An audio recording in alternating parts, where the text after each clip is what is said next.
Hello there. Last week I hit a milestone which honestly it boggles my brain when I think about it because we hit 1 million subscribers here on my channel.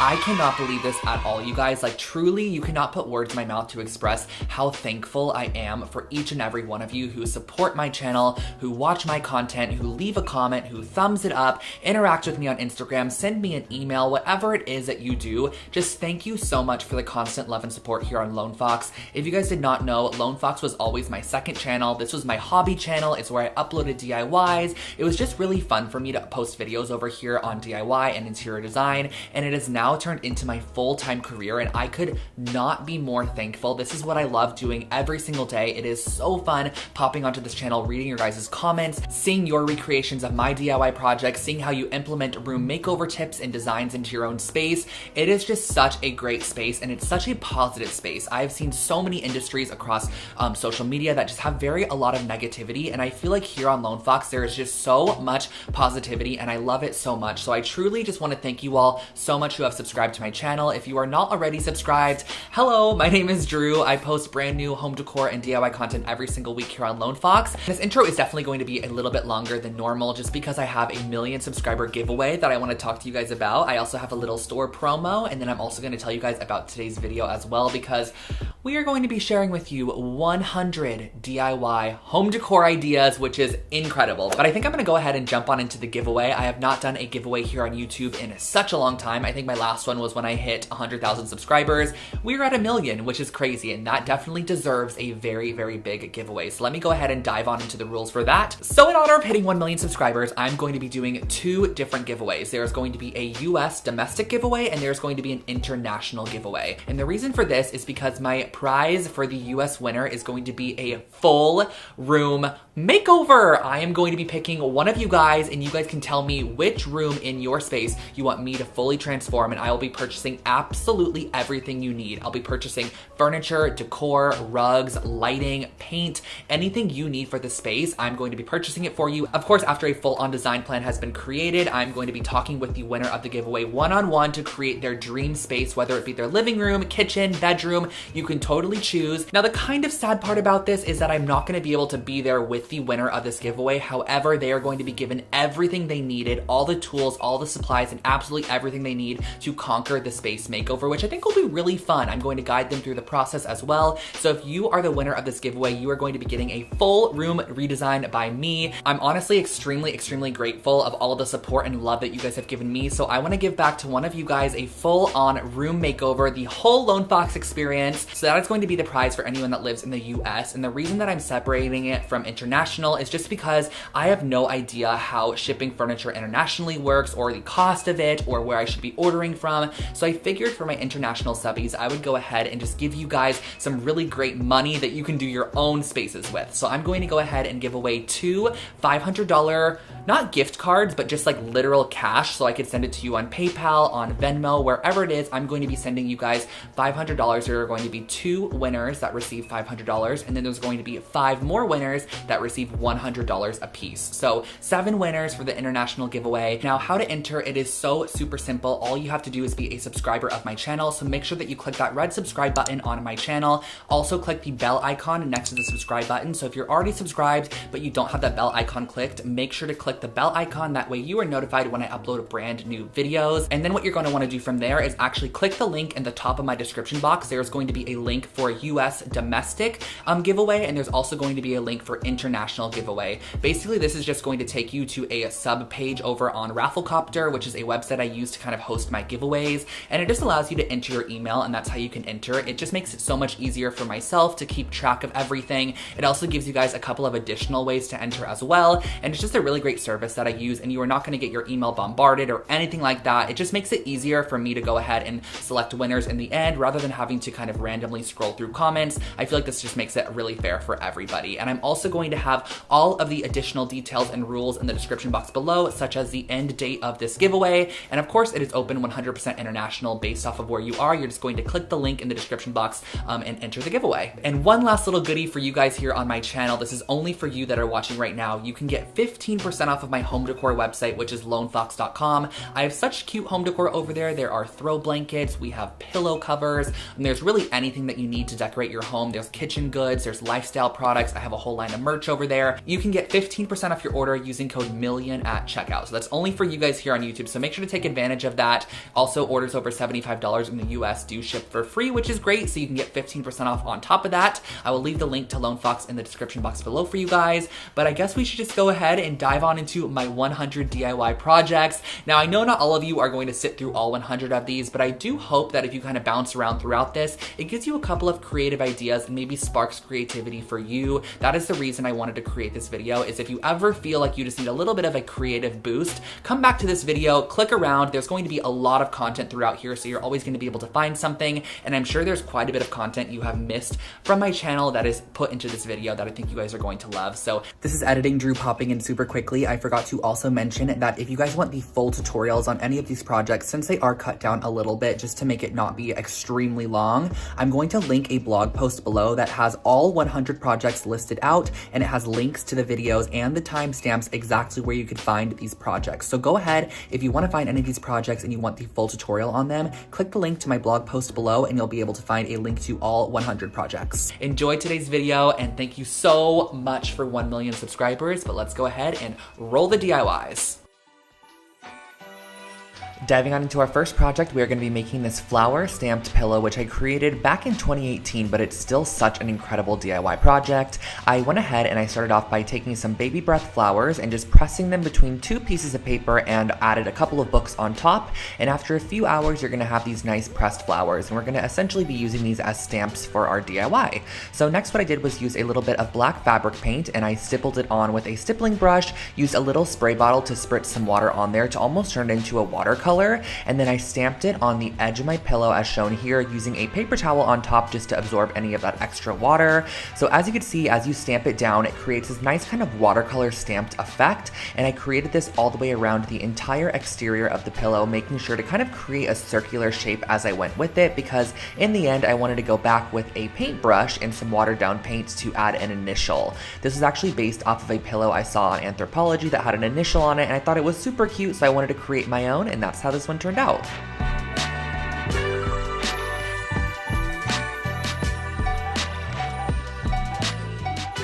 This next project is actually my first ever IKEA hack I uploaded to this channel, and I love it to this date. So I basically ended up using all 3 of these products here. I used the Frocta straps. I also went ahead and used the Alceda braided floor cushion, and also this little stool as well. And the process of creating this is actually super simple. So I just went ahead, I flipped the floor cushion upside down and flipped the stool upside down as well. As you can see, I got this from the As Is section from IKEA. And all you have to do, since I'm using those Frocta straps here, is go ahead and just mount the stool to the base of the floor cushion. Now the underside of the floor cushion has a nice kind of metal wiring. This allows you to intertwine your strap throughout and just strap it however tight you would like.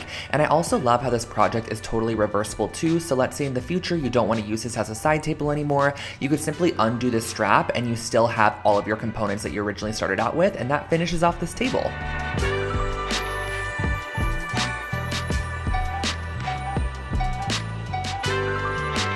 Here we have one of my first ever macrame project I created on this channel, and this is kind of like a faux macrame because you get the look of macrame without actually having to put in all the work needed. So I actually started off with this metal pot here. I believe I got this at Joann Fabric, and some macrame cord also from Joann's. So what I wanted to do is first start off by creating a ring that would kind of go along the top rim of the pot, and we're going to be creating our macrame based off this ring here. So cutting a couple of yards of macrame cording, you're going to need 2 strands per section, fold them in half, and you're going to create a lark's head knot over that ring that you initially created to hold your pot, and you're going to want to apply these at 4 different points on your ring there. So as you can see, we have 4 different sections applied, and now you're going to want to start the macrame process. So grab 2 strands and place them in the center, and you're going to use your right strand, go over the top of your 2 center strands. Your left strand's going to go over the top of your right's tail, underneath and up through the loop. This is going to be a very, very repetitive process, but this is why I kind of call it a faux macrame, because there's no need to really connect different strands and get kind of confused as you're going on with the process. You're only going to be working on each 4 of these sections at a time, and you're going to be creating a sequence of square knots, which is going to end up looking something like this. And once you reach your desired length, go ahead and tie all 4 strands in a knot there and cut 2 of the strands off that are not necessary anymore, so you only have 2 hanging from the end of the knot there. And then once you finish it off, just go ahead and tie all your strands together at the top and hang wherever you desire.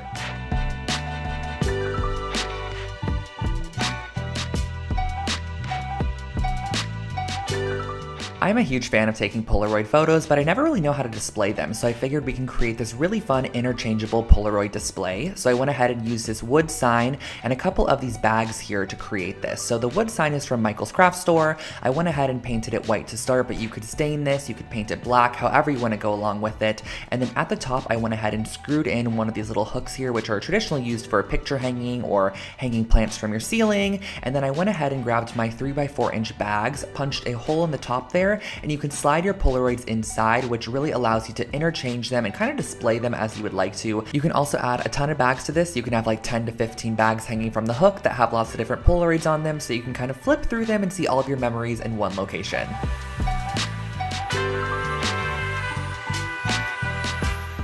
Next up, we have a fun dollar store project. This is wicker lantern lights, and all I did for this project was get some of these little wicker balls from the dollar store, and I went ahead and I spray painted them first with a brass spray paint. Now you could spray paint this however you'd like to, but I thought the brass would be nice because it kind of would make them look like metallized objects on top of your light strand in the end. So I went ahead and sprayed these with a brass spray paint, and once I was finished with that, I went ahead and grabbed my fairy light strand. Now the best way to put this through these wicker balls is honestly to look for larger holes in the wicker. That way you can kind of string it through like a needle and thread. So I went ahead and I strung through my light strand, and I made sure that a light was positioned right in the center of each wicker ball. And once the light was in position, I went ahead and added a little bit of hot glue onto either side to hold it into place, and that finishes off your little fairy light strand.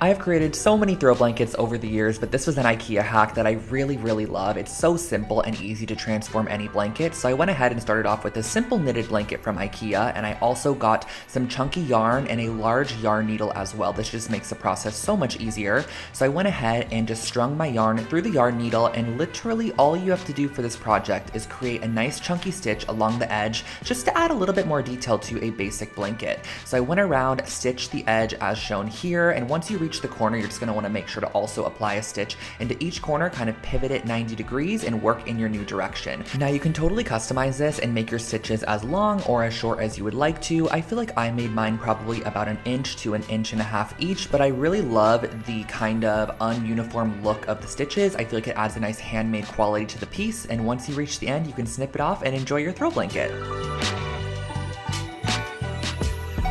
Here is a wall art project that is, again, totally customizable and extremely simple. So if you need something quick and easy, this one is for you. I started off with a couple of metal rings. Now you just want 2 varying sizes for this project, and I gave them a nice coat of black spray paint. But again, this is totally customizable, so you can spray it whatever color or metal finish you want to. Now I went ahead and I did a little lark's head knot of the gray yarn at the top there and just tied a little loop. This is going to be the top of our wall hanging where we are going to be hanging it on the nail.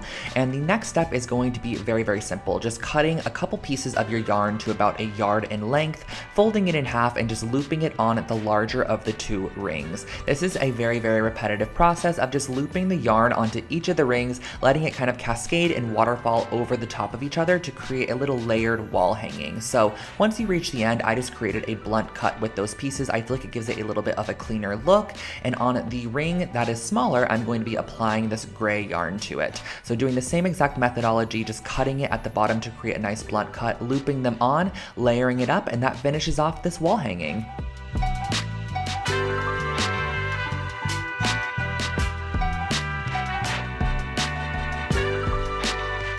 I remember this copper and concrete jewelry stand being a huge hit on my channel, so I'm really excited to kind of be reliving it right now. So you're going to want to go ahead and get a couple of copper pipe pieces along with some concrete and a mold that you're going to be using for your concrete. So I just used some simple concrete mix. You guys all know that I basically suggest the pre-sifted one that comes in the 10-pound bucket. Back then though, when I was creating this project, I did not know about that. So now I do. I highly suggest that one. I went ahead and mixed up some concrete, poured it in the bottom of an oatmeal container, and then went ahead and placed one of my probably about 8-inch tall copper pipes on the inside there. You're going to want to go ahead and let that dry fully overnight so you have a nice base for your jewelry stand. The great thing about concrete is it's pretty heavy, so it's going to weight it down and allow you to apply really whatever you want to the stand. So I'm going to go ahead and just use E6000 to kind of conjoin the copper pipes together, but I went ahead and kind of placed this little T-shaped joint right there, and then I also added some E6000 on the inside to place in one of my copper pipes as well, which is is going to be the crossbar. Just let this cure for a couple of hours to the next day, and that finishes off your jewelry stand.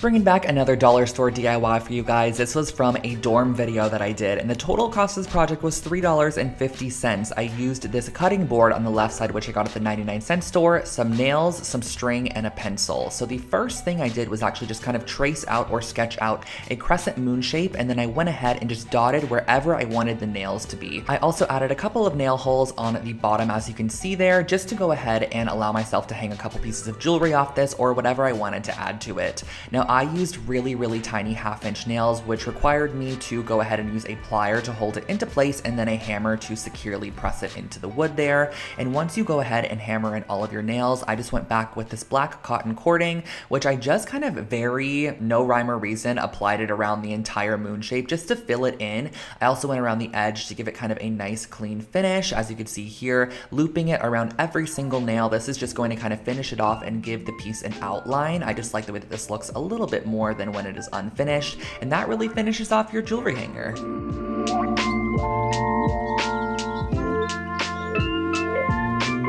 Moving on to our next project, I called this one Floral Globe Decor. Not sure why, because it is more so a fun paperweight or just a cute little shelf decor piece, but I went ahead and I used some resin for this project, a mold, and also some faux florals. So the first thing that I did was I actually sprayed my resin release spray into my mold, and then I pulled off a couple of these yellow roses here. I think I got these at Michael's or Joann's, but you can also get them from the dollar store for sure. So I pulled off a couple of those along with the leaves, and then you're gonna want it to mix up your resin. So the resin is super simple. It is equal parts of the resin and equal parts of the hardener. Just make sure to stir each one individually for about 2 minutes each, and then mix them together and stir for about 2 minutes as well. So as you can see here, I'm just mixing it up, making sure it's nice and incorporated, and then you're gonna go ahead and mix them together. So just pour one of the cups into the other one. The resin is now going to start its process of chemical reaction, I guess you could say, and you're going to pour that into your mold there.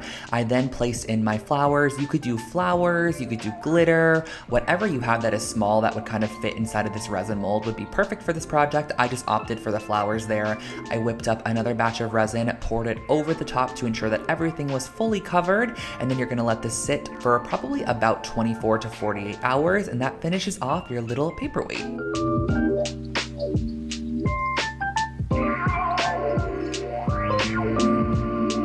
I remember this piece of decor like it was yesterday. This I had in my room for so many years and I loved it so much. It's a little hello framed decor piece, and all I used for this project was some yarn, a little frame, some fabric glue, and some canvas. So I first started off by taking my frame here and I glued it down to my duck canvas. Now this frame was, I believe, from Michael's at the time in their little like finished home decor section, but I got it on sale. I thought it was really cute, so I filled it with the canvas, tacked it down with a little bit of fabric glue, or you can use hot glue, and just cut away all that excess once you feel like it is nice and adhered on there. And next what we're going to go ahead and do is use a pencil to kind of map out the word that we're going to do. I just wanted to do the word hello because I have an obsession with writing that word. I don't know why, I just absolutely love writing out the word hello. So I opted for this mustard yellow yarn because yellow is one of my favorite colors, and I used a little bit of hot glue to adhere down the yarn in the loopy cursive font that I chose, which was my own handwriting. I don't know where I was going with that, but I went ahead and I glued it down in this nice little cursive font, and I just love the way it turned out. It just made me happy every single day I looked at this piece, and you can again totally customize this to have whatever word you want on the inside. It turned out really cute.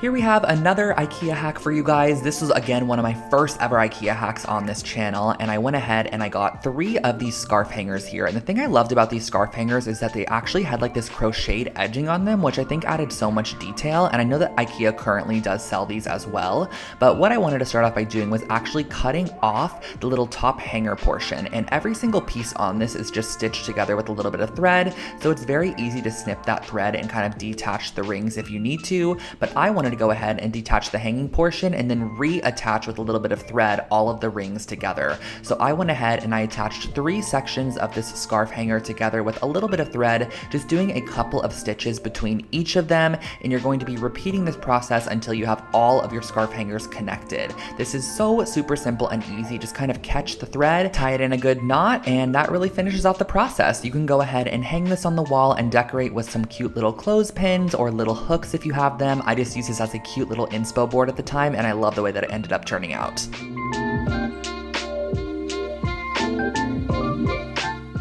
Here we have another super simple macrame project. This is definitely a beginning macrame piece if you're just kind of getting introduced to it, or you want to create a super quick and easy wall hanging. So the supplies that you're going to need is just some yarn, a pair of scissors, and a wooden dowel. So I went ahead and I cut my yarn to about 6 foot lengths of each strand. And for the start of this project, on the very left side, as you can see here, I went ahead and I actually looped 2 pieces of yarn on the start, and then every single section after that, I just did 1 piece of yarn folded in half and then looped onto our wooden dowel. So moving on from there, you're going to be creating, again, more square knots. This project only requires square knots, so it is very, very simple. A square knot is left over right and then right over left, and you're going to be doing this all the way down with the neighboring strand. So you're going to be grabbing a strand from one side, the strand from the neighboring one, and tying them together, and it's going to cascade downwards into a triangle shape until you reach the very end. So I went ahead and just repeated the process all the way down. You can actually go in and swap colors if you'd like to, and I also think it would be fun to go in with macrame cording instead of yarn, to use the macrame cord as the base of the project. And then once I was done, I went ahead and I hung it on the wall, and I used a pair of scissors to just trim away the excess yarn into an arrow shape. I feel like this really gives this piece a little bit more shape and overall a little bit more interest.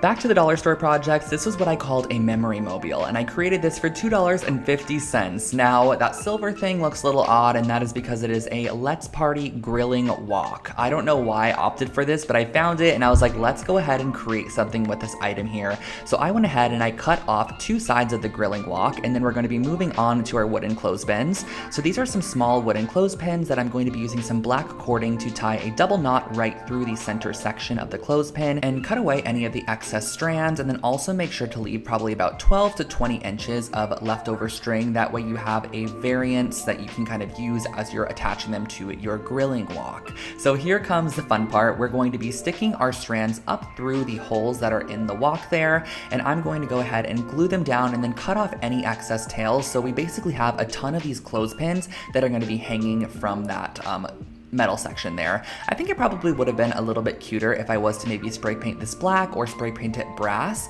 but I went ahead and I tied a strand at the top there, which is going to be our hanger. You can clip all of your memories or mementos here, and it just creates a fun little mobile.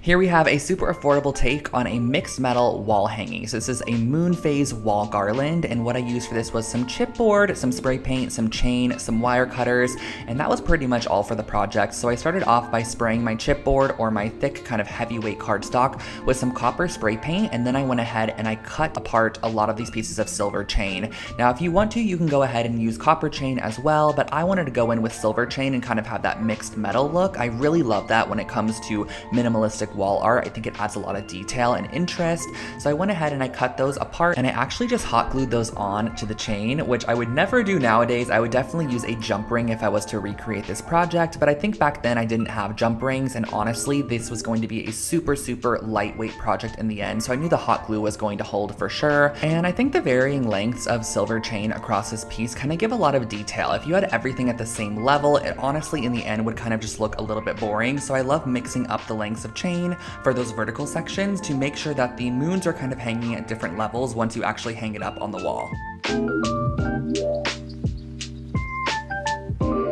And this is what the chain base is going to look like. And the next step is going to be cutting out some moon shapes. So you can totally print out some shapes if you'd like to, or you could freehand them like I did. I just kind of penciled them onto a piece of paper, cut them out. I love the organic look of it, and I just glued them on with some hot glue, and that finished off your wall hanging.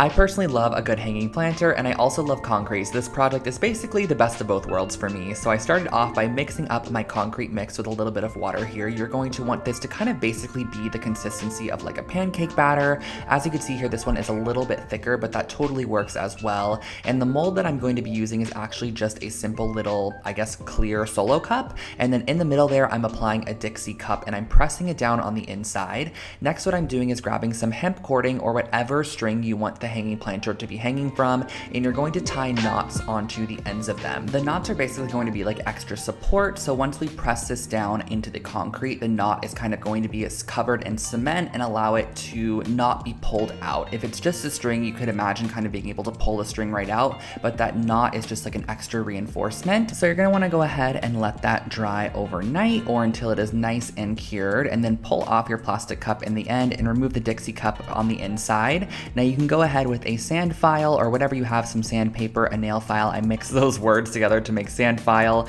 to sand away any excess concrete. Tie your strings into a loop at the top, and that finishes off your concrete planter.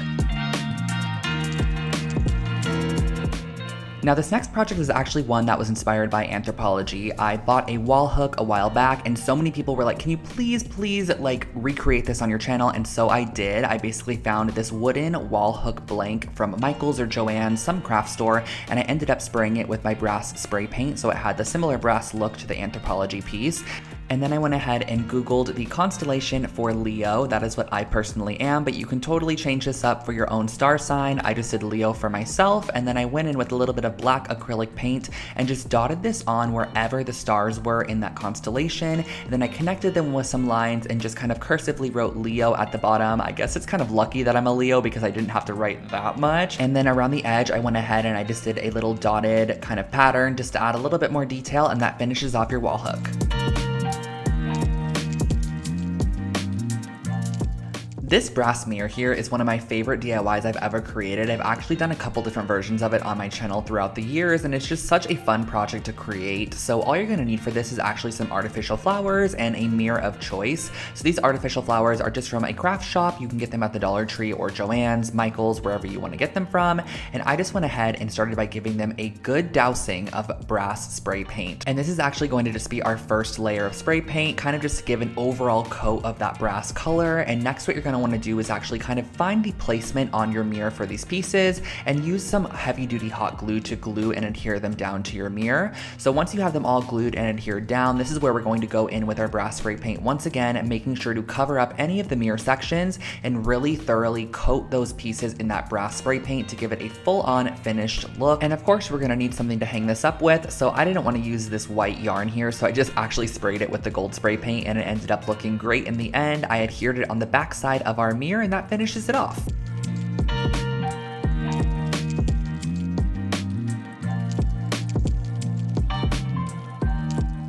I'm sure we've all seen these mesh trash bins at the dollar store, at Walmart, at Target, wherever it might be, but they're always not the cutest. So I want to share with you guys how you can add just a little bit of faux leather to this piece to make it more rustic and overall just cuter in the end. So the first thing that I did was I went ahead and I marked 3-inch wide sections and then drew a line to create a 3-inch wide strip that I could then cut with my scissors, because we are going to then go ahead and fold over those raw edges into the middle. So we're going to be ending up with a 1.5-inch wide strip of this leather material.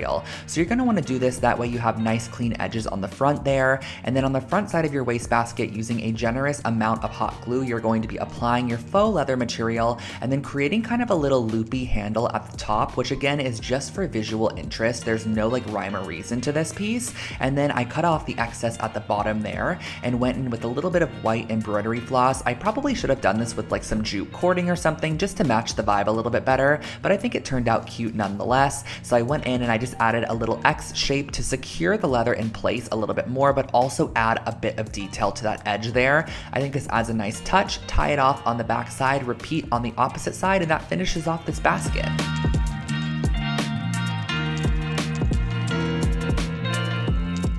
This chunky tassel blanket is one of my favorite throw blankets I've ever created. I actually still own it to this date and style it all the time throughout my apartment. So I started off with this blanket base, which was actually from Target, and then I went ahead and I grabbed a couple of yarns that I thought that kind of complemented the blanket, and I cut them into 12-inch long sections. And you're gonna want a ton of these to create a ton of different tassels along your piece. So I'm using a really chunky wide crochet hook to go through the knitted section of this blanket, and I'm going to then go ahead, fold my yarn in half, and pull it through the loop that we created with our crochet hook. So you're gonna pull through all those strands of yarn. Once all 3 of them are pulled through, you're going to then go ahead and pull the tails through that loop, and that finishes off your first tassel. Now, to determine kind of the pattern you wanna go with or where you want to apply your tassels, you can map it out first if you'd like to, but I just went ahead and did chunks all around the blanket, making sure that I had kind of like an even spaced amount of chunks of different colors of yarn that just add pattern, texture, and dimension to the piece. You can also just go around the edge and do like a tasseled edge if you want to, but I just wanted to mix up the yarn, so I did a variant of white yarn. I also added in some that had these gray kind of flecks throughout it, and then in the end I just created these little tassel sections on the blanket, which just kind of give a little bit of detail.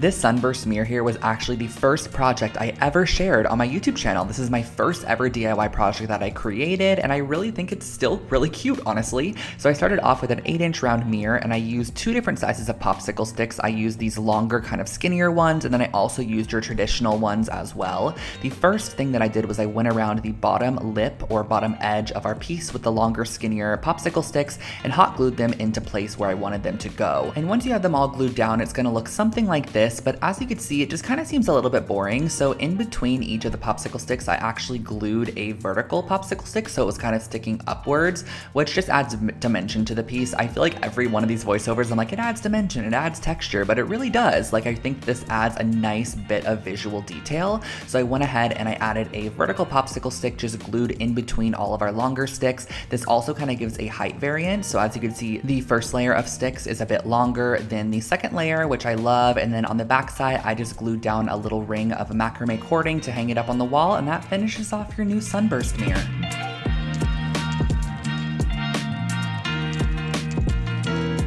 Creating a concrete coaster set is actually extremely affordable and not as hard as it looks. All you're going to need is a couple of solo cups, some concrete mix, some water, and a hot glue gun. So the first thing that we're going to be doing is actually cutting the top rims off of our solo cups and creating our very own mold. And I'm going to be gluing down the top of our solo cups to the notebook cover there. So we're basically creating our very own mold. So next, what I wanted to do was mix up the concrete and pour it into the mold that we created. So you're just going to tap that in, making sure that you added enough hot glue around the perimeter of your mold to where the concrete will not seep out at all. Let that cure overnight, and once it is fully cured, you could basically demold your new set of coasters by pulling off that notebook cover, and this is what they end up looking like. You could sand the edges with a nail file or a little bit of sandpaper to give them a nice finish, and that's the finished project.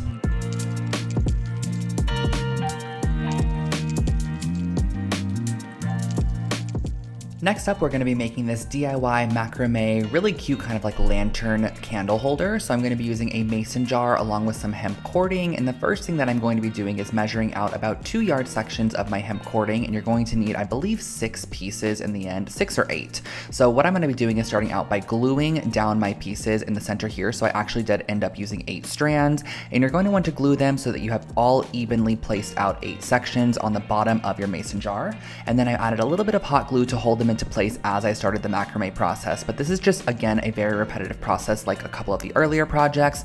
We are creating a collection of square knots where we grab the neighboring strand and we connect it to a knot that was neighboring it as well. And you're just going to be repeating this process until you reach the top rim of the jar. So I just kind of work in a circle and create a knot, as you can see here, twist it, move on to our next side, create a knot, twist it, move on to our next side, create a knot. And as you keep creating these knots, it's going to get tighter and tighter up towards the top, which is what you're going to want so that it kind of forms around your mason jar shape. So as you can see here, getting closer to the top here, it really creates a nice nautical vibe. It almost gives like a fishnet look to the piece, and this is what it ended up looking like in the end. You can tie off your strands, you can turn it into a hanging planter if you want to and leave them long, or glue them as I did and just pop a candle inside as a candle holder.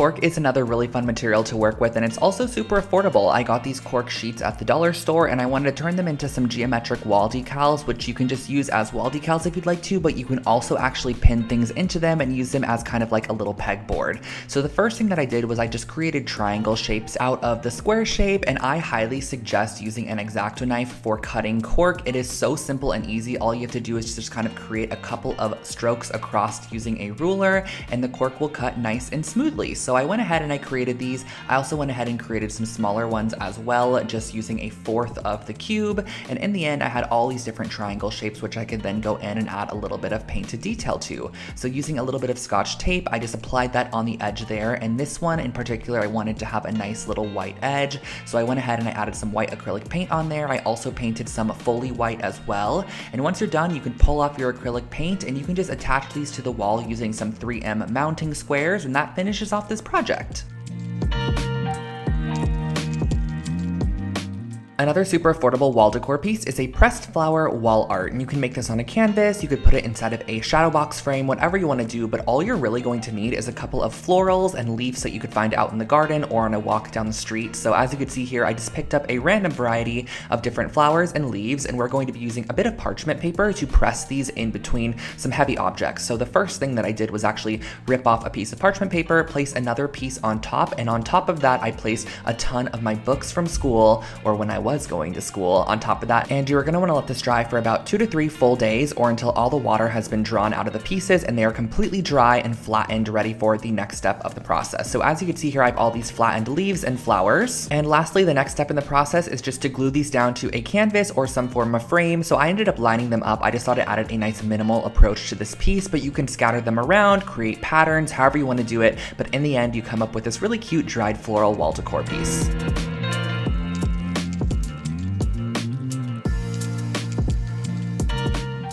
Whenever I create these IKEA rugs here on the channel, you guys always love them so much, and this is going to be one of the designs that I've done. I believe I've done about 3 to 4 of them, but I'm using the Lohals rug, which is basically a jute knotted rug from IKEA, and I'm also going to be using some masking tape to mask off any sections that I want to apply the spray paint to. So as you can see here, I applied 2 borders that ran horizontally, and then I applied a ton of vertical strips, and each one of these vertical strips took up about 2 different knots. So I kind of used my knots as measurement, and my masking tape that I used, which I believe was about 1 inch wide, ended up covering 2 full knots. So I was able to kind of measure out as I went, and then I went ahead and applied on my paint here. So I'm just using a regular white acrylic paint. Now, since I've actually created a couple of these rugs since this project was created, I highly suggest using spray paint as opposed to just acrylic paint. Honestly, it is so much easier. You can just spray right over the top of your masked area, wait for it to dry, peel it off. I also feel like the paint goes on so much more opaque as well, and if you do this process, you could apply a clear coat on top to lock it in.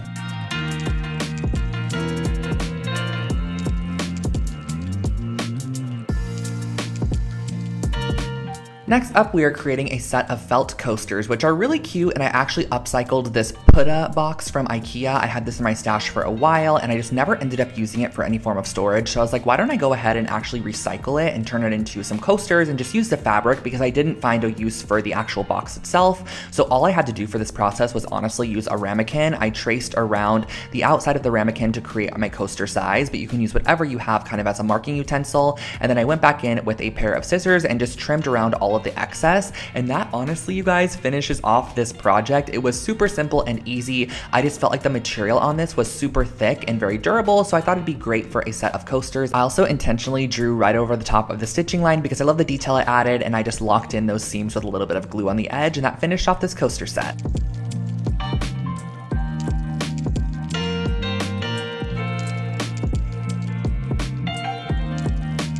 This project here, you guys, really takes me back because this was such an old DIY that I created, but honestly, it's still such a cute concept, and you can totally use this on really anything that is glass and kind of create a frosted glass look. So the first thing that I actually did was just grab some regular old printer paper, and I'm going to be cutting out some triangle shapes, which are going to be our masks. So I cut a 2-inch wide strip of paper, and from that paper, I went ahead and freehand cut a couple of triangles. I just like the organic shape of a freehand cut triangle as opposed to measuring them all out. I think it kind of adds a little bit bit more of a boho element to this piece. And I went ahead and I actually adhered these down with just some water-based glue, just an Elmer's glue stick, because it's super easy to remove from glass. It's kind of just a temporary fixation at the moment. And then what I went ahead and did was actually spray on top of it a coat of sea glass spray paint. And as you can see, when you go ahead and remove those masked triangle sections, it reveals the shiny clean glass underneath, and you have a frosted glass over top, which overall gives you this kind of nice embossed etched look.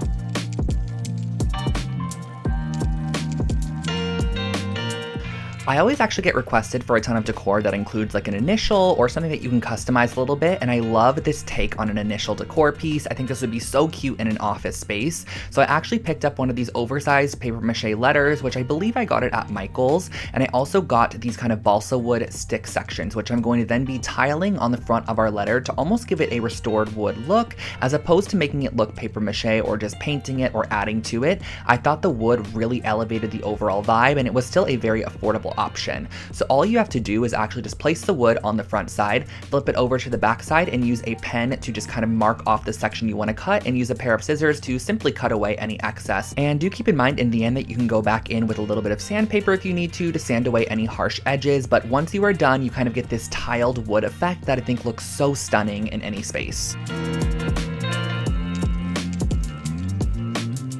For our next project, I really wanted to create a functional DIY with supplies that I already had in my stash, so I ended up opting for using a coat hanger from IKEA, one of the wooden ones, and some thick gauge brass aluminum wire. Now this wire is super easy to bend, so all that I had to do to start was just kind of wrap it around very haphazardly. There is no rhyme or reason to this at all, and as you want to add a hook to your piece, all you're going to do is kind of create a stick section that comes off of your coat hanger. As you can see here, I bent it in half at the end and then brought it back up to the start, where I'm able to then continue down the length of my coat hanger. So as you're wrapping this around your coat hanger, I just did it very organically. There was no rhyme or reason to this in any way, and as I wanted to add a hook again, I went ahead, I created my hook section by bending the wire in half, bringing it back up to create a little hook shape, and then I went ahead and I sprayed the top with a little bit of brass spray paint, and that finished off this project.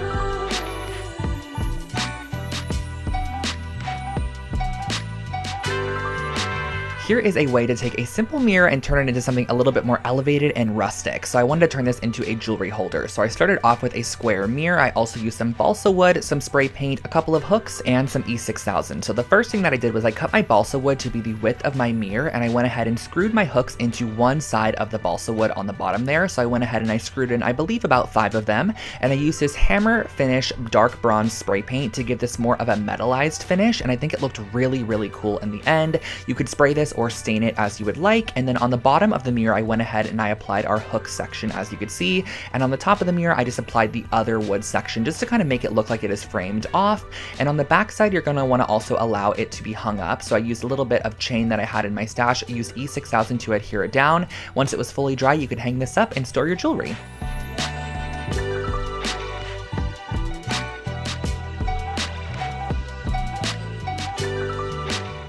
Affordable furniture DIYs are always a hit here on Lone Fox, so I wanted to share with you guys how I created this nightstand from a simple crate from IKEA. So this is the Naglig crate, which you could pick up for about $10 at IKEA, and I went ahead and I started off by just constructing it based off the instructions. You have to just screw all of the elements together, and once they're all screwed up, you have a basic wooden crate. Now on the bottom of the wooden crate, I wanted to add a leg, so I elevated it off the floor with these little wooden trinket dishes, or like little wooden trays that I found at the craft store as well. They're just a simple wood, very similar to the one from IKEA, and I just E6000 these down. You could also use a nail gun if you'd like to, and once you are done, you have a very simple, minimal nightstand.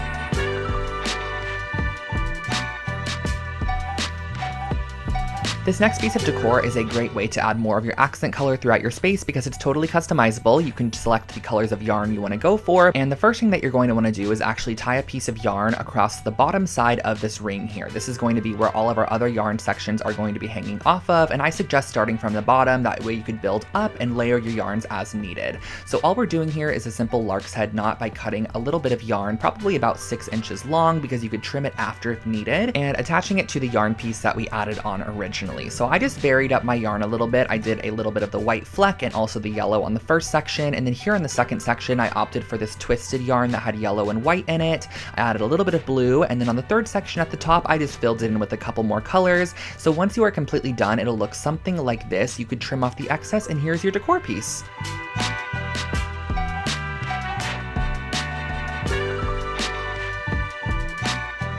This is a really fun multi-purpose DIY. I created a memento lampshade because lampshades can be a little bit boring, so if you have a basic lamp, especially in like a dorm room or a small space, spice it up with this simple hack here. All that I started off by doing was just painting my clothespins how I wanted them to look, so I think I did a mixture of black and then also just the raw wood as well. All you have to do for this project is literally glue down the clothes clips all the way around the exterior of the lampshade, just kind of spacing them out however you would like them to go, and keep in mind wherever you place a clothespin, you can add a Polaroid or a little memento, and that finishes off this lampshade.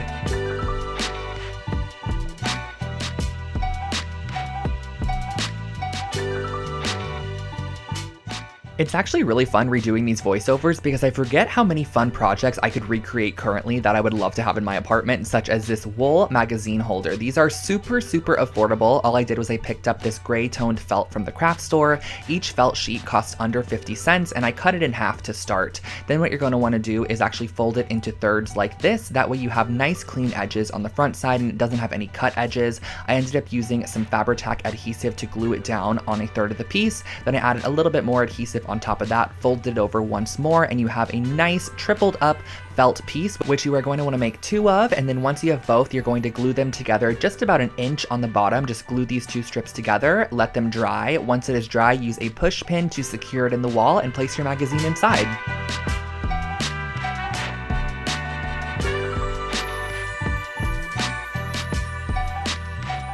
If you love a freehand, very artsy project, this one is for you. I created this as a dorm decor piece a while back, and it is just a kind of moon phase galactic pillowcase. I just used a simple white IKEA pillowcase and some black fabric paint to paint on some stars and moons around the exterior of this pillow. I also added a couple of constellations, and that was all.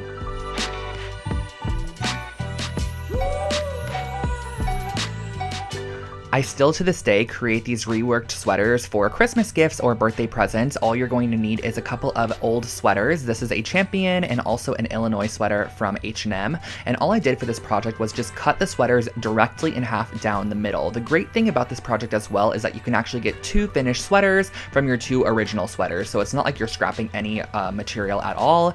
So what you're going to want to do is actually pin the right sides of your sweaters together down the front, and you're going to be sewing this up the entire front side using just a straight stitch. I suggest doing the triple straight stitch so you have a nice strong bond.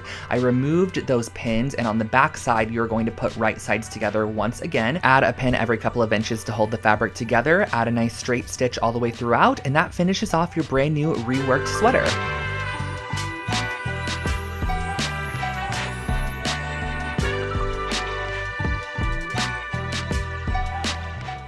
A couple years back, I received a Lalapo candle for Christmas, and it had a really funky kind of hammered metal tin container that it came in, and I wanted to recreate my very own for a fraction of the price. So I found this metal tin here on Amazon, and I literally went to town on it with a hammer, just hammered it all the way around, gave it a very distressed and just unique look. So as you can see, these are going to be our candle canisters.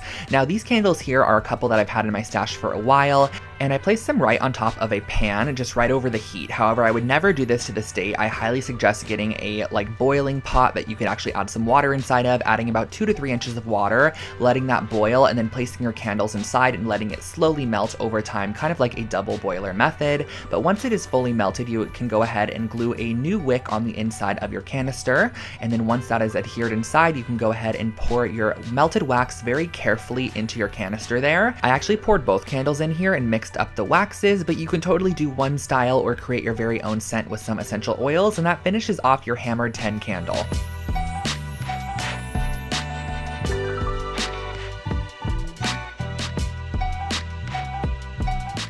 This pillowcase was such a fun one to recreate. It was inspired by an Urban Outfitters one that I believe cost around $80, and I knew we could take a simple IKEA pillowcase and create our very own with just a little bit of black fabric paint. So I started off by cutting off any of the tags and using some black fabric paint to paint on the shape of an eyelid, just like a very organic kind of half circle shape. And from there, I went ahead and I added on some eyelashes to this piece as well. If you guys can see, the brush that I'm using has a very flat top, and it's almost the width of of all of the lines that I'm creating, which I just find makes it a little bit easier when freehand painting like this.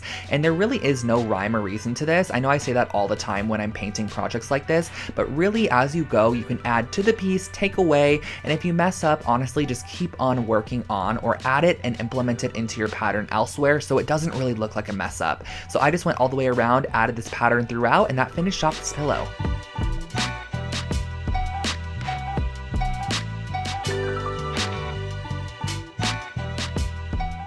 Another oldie but goodie was this geometric wall hanging. I remember when these geometric shapes were super trendy in interior design, and if it totally matches your style currently, this is a project you should definitely recreate because it is super simple.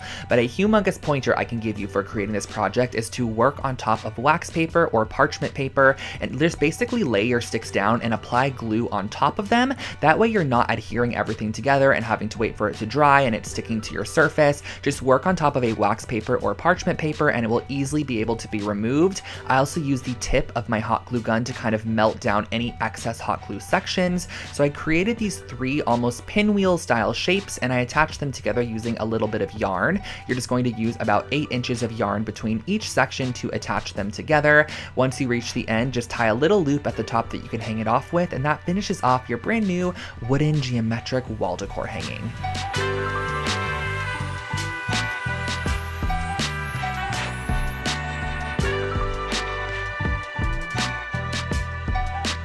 This next project was actually another take on that little wall strap that I created with the wool fabric earlier, but this one is just a wall pocket and it is super simple to recreate. You're just going to need 2 pieces of 8.5 by 11 felt, and on one of the pieces you're going to start by rimming the entire outside, leaving a 2.5 inch section at the top that you're not going to be adding glue to, because once you actually adhere this down, the sides and the bottom are going to be nice and adhered, but that 2.5 inch section you're actually going to want to fold down like this, add a little bit of glue to either side as shown, and fold that down. That way it kind of creates this little pocket flap, lay a couple books on top, and once you're done you could hang this on the wall and add whatever you'd like inside.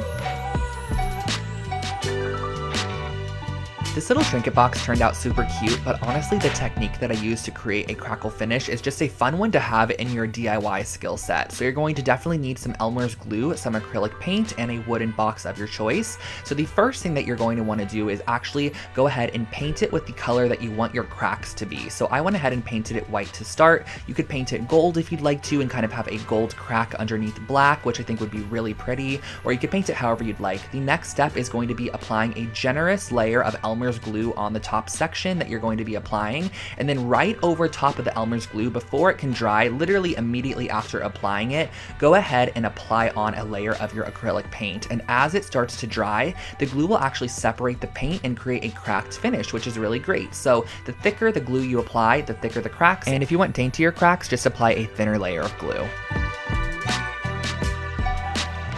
Here's a fun DIY on how to turn your basic pillowcases into these gradient dyed pillowcases. You're just going to need some RIT dye. I use the powder form, a couple of cups, a paintbrush, and your pillowcases. So the first thing that I started off by doing was adding the same amount of water into each cup, and I did use warm water. And next what I did was I actually varied the amount of dye pigment that I applied to each cup. So the first cup I added 1 teaspoon, the second cup I added 2 teaspoons, the third cup I added 3 teaspoons, and so on from there. That way we have an array of pigmentation. And I went ahead and I started off with my darkest color first because it's just easier to start darkest and go lighter. So I applied about a 2-inch strip of our darkest color and worked my way down to the lightest section, probably only applying water at the very end. So as you can see here, this is what the gradient dye is going to look like. Wash out the excess dye and style with a couple of cute throw pillows.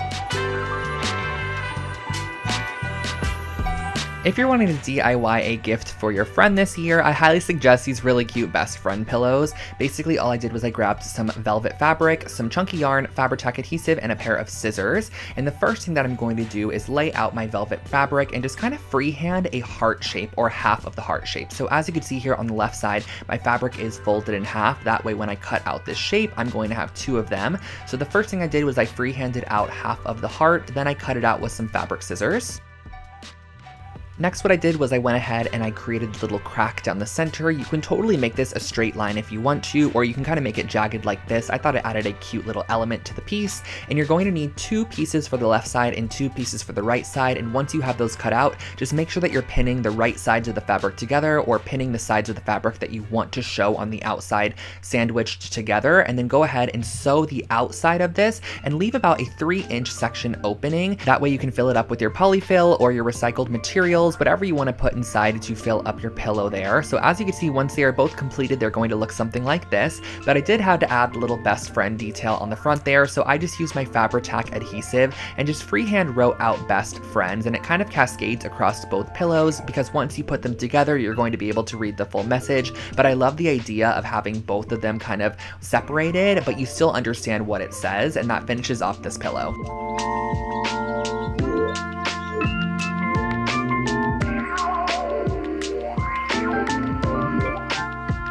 Another super affordable set of coasters created here on the channel were these leather wrapped coasters. Now the supplies are very minimal. All you're going to need is some foam board and also some faux leather material. So the first thing that I did was I cut down the scrap piece of foam board into 4-inch by 4-inch squares. Those are going to be our coaster size. Next, once you have those cut out, you're going to go ahead and just cut out a piece of your vinyl leather or your faux leather and cut it out with about 1 inch to spare on all the edges. That way you can go ahead and apply your E6000 adhesive on the bottom side, press it onto your faux leather material, and then you're going to press that down just as shown here. Next, what I did was I cut off all of the corners. That way we can create a nice clean fold, and I also make sure to leave about 1/8 inch of material on that corner. That way when you fold it up, you get a fully covered corner as opposed to having any of the white show through there. So I just went ahead and I adhered down all of our flaps on the back side, let it dry, and cut out a piece of material to glue over the top of those flaps there. And once you are done, this is your finished coaster set.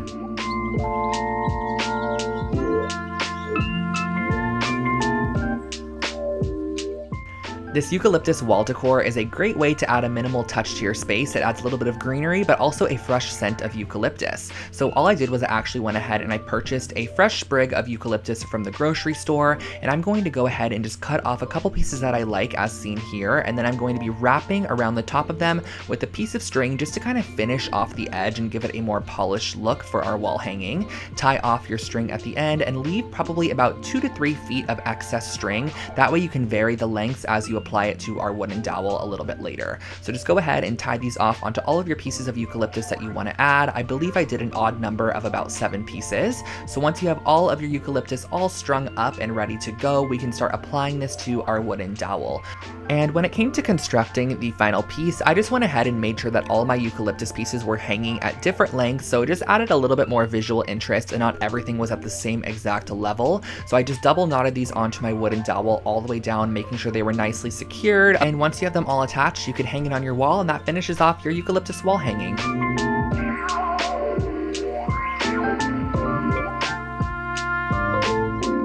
This next project is an IKEA hack where I basically took these wooden cutting boards and I measured 1 inch in on each of the corners and I marked the inch in spot. That way we can know where we're going to be drilling our holes later, because we are going to be turning this into a hanging shelving unit. And this project turned out so cute. I love the way that it turned out in the end. So I just went ahead, brought these pieces outside and used a drill bit that was wide enough for the rope material that we're going to be using here. So as you can see, I got this rope here at the Home Depot. It is a simple nylon rope. And the first thing that I did was I grabbed 2 pieces of my rope and I folded it in half at the very middle point and I tied it in a knot as shown here.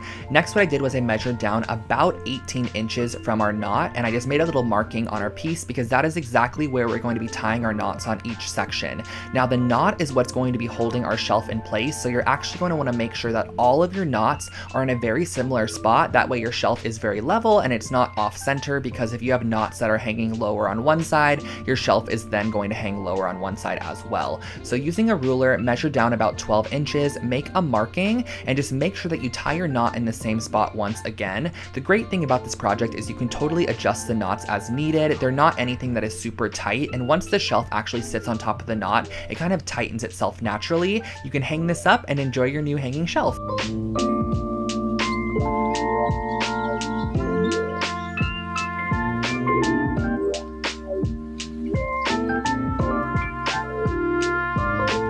This next project right here is definitely one of my favorite IKEA hacks I've ever created. I actually used this wooden tray from IKEA and this large mirror that I got at Joann's, along with some faux leather material, some E6000, and a couple of wooden blocks. So the first thing that I did was I took my large circular mirror and I'm going to be gluing down some of these little wooden blocks, which are basically just going to be spacers, and just elevating it off of our tray in the back. And if you wanted to, you can totally just adhere the mirror directly down to the tray, but I ended up using these little wooden blocks just to elevate it off the tray a little bit. I just think that it adds a nice bit of dimension to the piece, and it just makes the mirror look like it's actually floating in the center of the tray.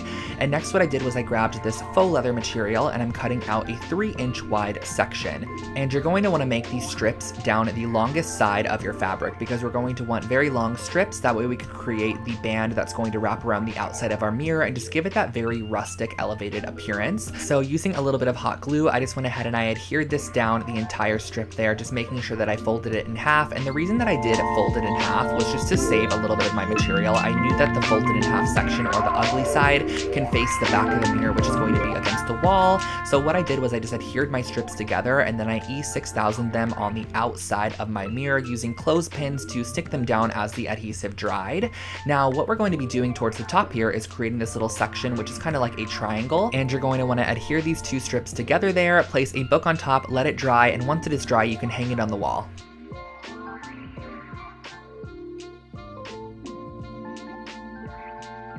I think this rustic clay bowl was actually my first time ever using clay in a DIY project, and so this is how it ended up turning out. I used a glass bowl from Target and some of this air dry clay from the craft store, and I went ahead and I just added a thick layer of air dry clay on the entire exterior of our glass bowl, and I used a little bit of water to smooth it down. Now I know that sometimes water doesn't work with air dry clay, but specifically for this project I do remember it smoothing it down quite a bit. And then I went ahead and I pressed a little new base for it and used a paintbrush just to add a little bit of detail into our clay work. And this is where I feel like the water totally made a difference. You can totally see where I'm adding the water. It just smooths out those sections and overall just makes the clay look a little bit nicer. So once it was dried overnight, I went back in with a sand file and just filed down any edges that were a little bit rough. And then I went in with a little bit of black paint that was watered down and just kind of distressed the bowl a little bit, added my signature on the bottom, and that finished off your rustic clay bowl.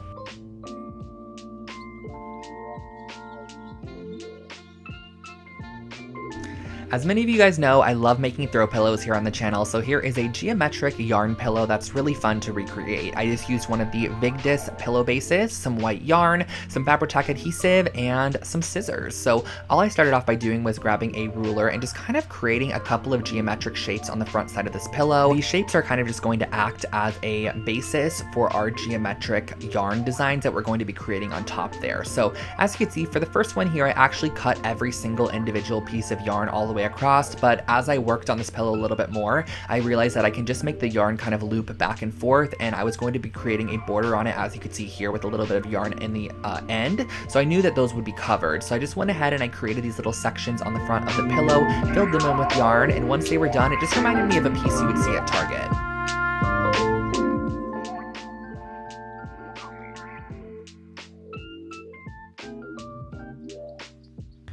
I was a humongous fan of vinyl records back in the day, and I always wanted a method for hanging them on the wall, but I didn't want to have to purchase the actual Urban Outfitters frames that were $20 each, so I was able to create my very own with one piece of foam board. So the first thing that you're going to want to do is go ahead and cut out 2 pieces of your foam board that are 2 inches wider or 2 inches bigger than your vinyl record itself. So I have 2 pieces here. I cut out a square on the inside of one of the pieces as well to act as the frame. Now on the sides here, I cut out these 3/8 inch strips, which are going to act as borders or barriers. And the great thing about using the foam board is that it elevates it a little bit so that you can easily slide your vinyl inside. So I just used some E6000 adhesive and just glued this around the exterior of my vinyl record once it was placed on the inside there. But you do not need to add a piece of this to the top there. That way you can slide your record in and out in case you want to ever exchange it for a different one. So once that was all glued around the outside, I then went ahead and added adhesive to the top of those strips, placed on top my frame section there. So this is kind of creating our shadow box, which you could then slide your vinyl on the inside of. I just wrapped a piece of yarn around the entire exterior inside of the little groove that we created, cut off the excess, tied it in a knot, and I hung this up on the wall, and that was my vinyl frame.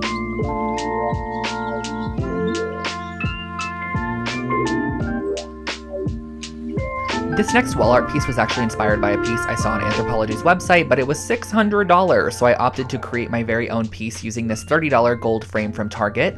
I took out the paper on the inside and traced it onto a piece of heavy-duty watercolor paper, and I'm just cutting that out there, and I'm going to start by using this golden paint in the color Carbon Black and mixing it with a little bit of water to create my very own watercolor. Next up, using a very thick watercolor brush, I'm kind of just going to start tracing out a couple of loopy shapes on the right side of this piece of paper and drag it over, following my reference photo to create a couple of other lines as well. This is definitely a super abstract piece of artwork, so there is no rhyme or reason to this piece whatsoever. And I did also go ahead and darken up some of those sections using the paint just right out of the tube, and once I was done with it, I let it dry, popped it back in the frame, and that finished off this wall art piece.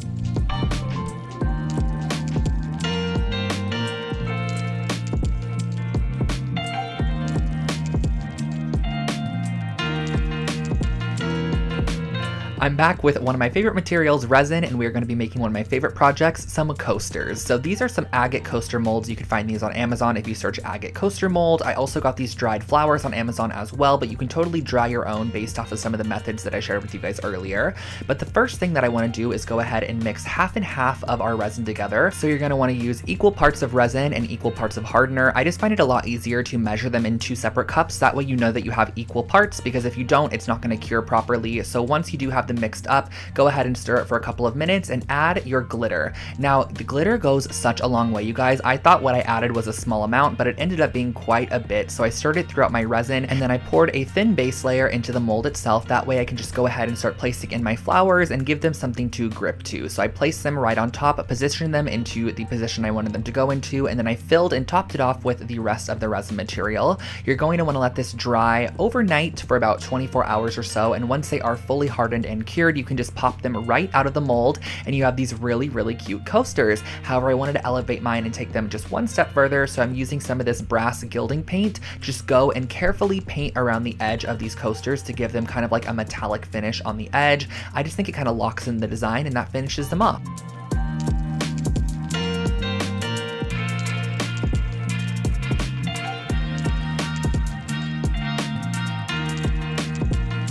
This is probably one of my favorite dollar store projects I've ever created, and I ended up finding a ton of these little canvases in different sizes and also some assorted faux florals at the dollar store, and I pulled them off of the stem. We're going to be doing a very similar method to that gold brass mirror that we created earlier, but we're going to turn this one into a really cute wall hanging. So the first thing I did was I grabbed all my florals from the Dollar Tree, brought them outside, and just gave them a coat of brass spray paint just to kind of get the actual coating process going. We're going to be able to go back in later and really finish it off, but for now we're going to be using the brass spray paint. The next thing that I did was I went in and I added gold paint to the back side of all of my canvases, and I love how it goes over the top of the staple. It really makes it look welded.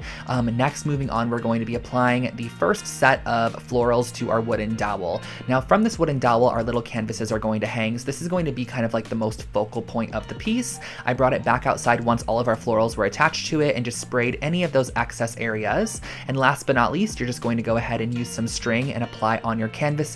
Inside of these little canvases, you're actually able to go ahead and just pop in a photo or however you want to style them.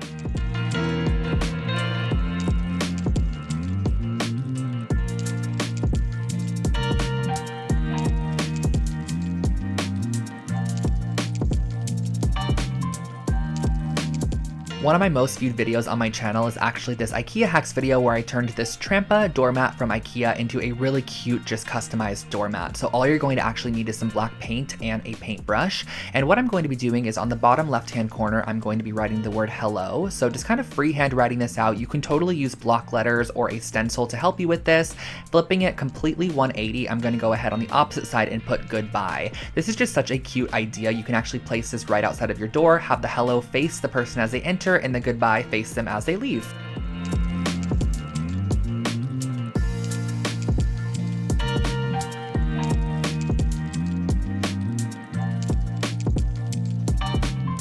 Of course, I had to include a little bit of DIY organization. So I picked up these little folder or paper holders. These are from IKEA. They're just made out of cardboard. And I wanted to transform these into kitchen organizers for my friend James's kitchen. So we ended up going ahead and using some navy blue paper, which matched the color scheme of the kitchen. And I went ahead and just kind of wrote on there what was going to be in each of them. And after I cut them out, I went ahead and added a little white border as well. This is totally optional. You can add it or not, but I just thought it added a cute little touch to the piece. And then all you have to do on the front side of your organizers is just glue them towards the top there, and that finishes off these organizers. They slip nicely into drawers, and you can pull them out whenever you need any of the supplies that are on the inside of them.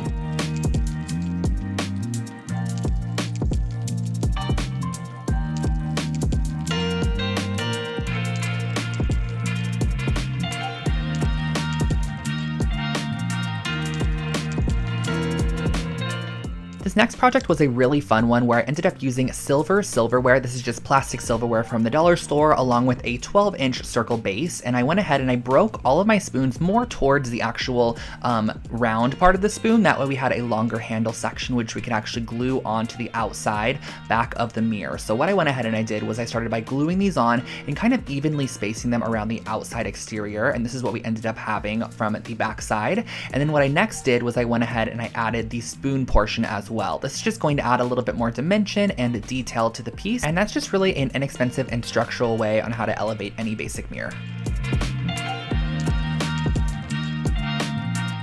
Back into the wall decor and also back into the macrame, we are going to be starting off with a 12 and 14-inch ring for this project, and then I'm going to go ahead and cut out 2-yard pieces of string, which I'm going to then just slip knot onto the top of our 2 rings. You're going to want to have 2 of them to start. Simply cross them over as shown here and do a simple half hitch knot to secure it to the bottom left side and bottom right side of the original knot. So all you have to do for this is just wrap it around once as shown, wrap it around one more time, and then just pull your tail right through that loop that it creates, and that is your half hitch knot. And from here on out, it is pretty repetitive. You're just going to go ahead and apply another slip knot on top, wrap it underneath, and then go ahead to the opposite side and do a simple slip knot to attach it on there. This might be a particular project that you want to watch the full video on because it's a little bit challenging for me to cut all of this into a little 1-minute section for you guys. But once you have all of your knots attached, it kind of creates this really interesting woven pattern in the middle, and you have all of these little tails here, which I then went ahead and did a blunt chop on at the bottom just to finish it off. On the top back side, I added a little loop that I could hang this up on the wall with, and that finished off this wall decor project. I really like this one, and you guys also have recreated it so many times.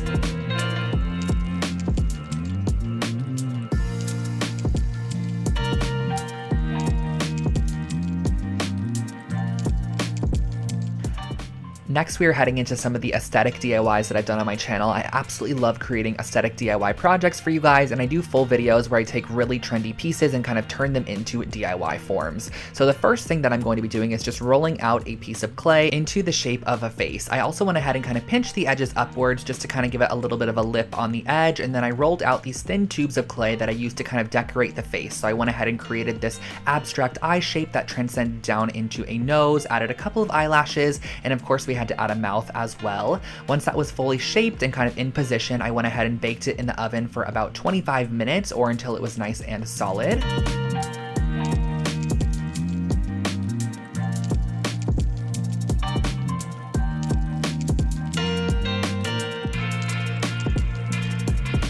I remember seeing these wreath forms at the Dollar Tree all the time, and I never knew what to do with them, but I always knew I wanted to create something with a wreath form. So I went ahead and I grabbed this really thin gauge artistic wire, and I started off by just wrapping it all the way around the entire exterior of this wreath form. So I just kind of cut off sections and wrapped it as I went, just kind of going around the front side and the back side pretty close together, and occasionally also wrapping it around our middle strand or the top strand to kind of just add a little bit more detail and make the wire not look super uniform.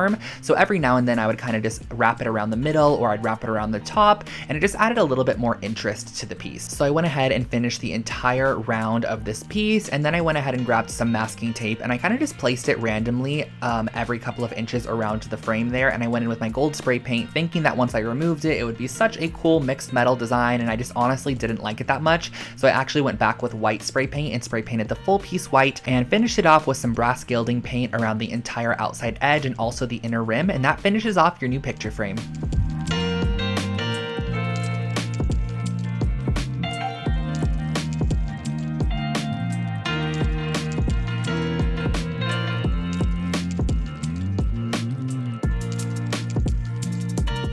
I actually used this tray earlier in a project, which was that mirror. It is the Stockholm 2017 tray, and I used some of these hairpin legs that I found on Amazon. So all you're gonna need in addition to this is some strong bond adhesive. So I actually flipped this tray over, and I'm going to use it as the tabletop for our little table that we're creating. This is going to be kind of like a little side table, and I suggest using E6000 to adhere this leg to the bottom, and also go back in and add E6000 into all of those holes at a generous amount. That way, once it's dry, it almost acts as a nail, and that really finishes off this project. Super simple and easy side table recreation.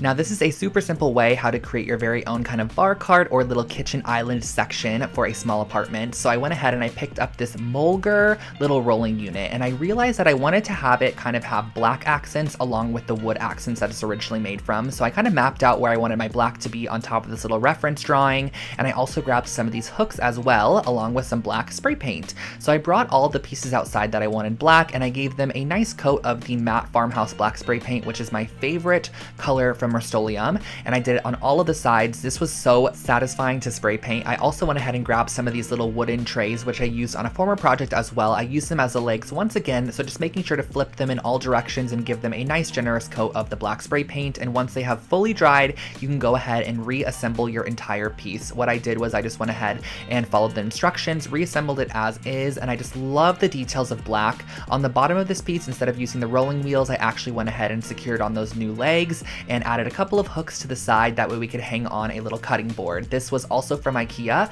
I screwed a couple of hooks into the cutting board. That way you can kind of have it hang off the side. And I thought this was the perfect little bar cart addition to any small space.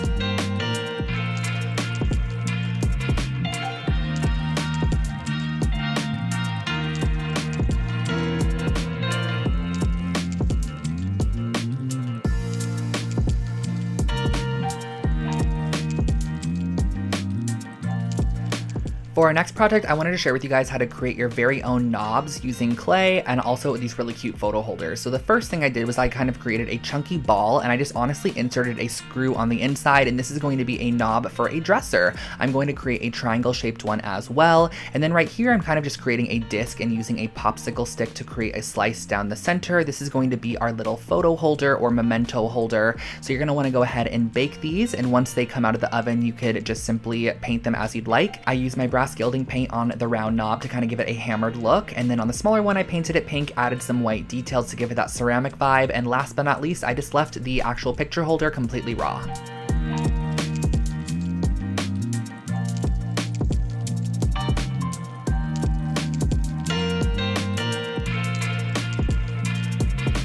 I personally am not a great painter, but I can definitely do an abstract art piece every now and then. So I picked up this wooden canvas and I started off by painting the entire base of the canvas with this cream colored paint. It kind of has like a little bit of an orangey peachy tone to it, which I love. And next what I went ahead and did was actually go in and mark around the edge about a 1/4 inch in. That way I could tape it off, because I'm going to be adding a yellow kind of squiggled section to the bottom here. And what I mean by that is I'm going to kind of create a line that's a bit more organic and free flowing towards the top there. This is kind of emulated off of a mid-century art piece that I've seen. So on the left side, I'm using some black dots to kind of just create a abstract pattern. And then on the right side, I'm filling in all the blank space with some lines. Now on the far left side, I kind of messed up here. I did too many of those dots. So I just went back in and kind of just covered them up with our original cream colored paint. And that finishes off your wall art.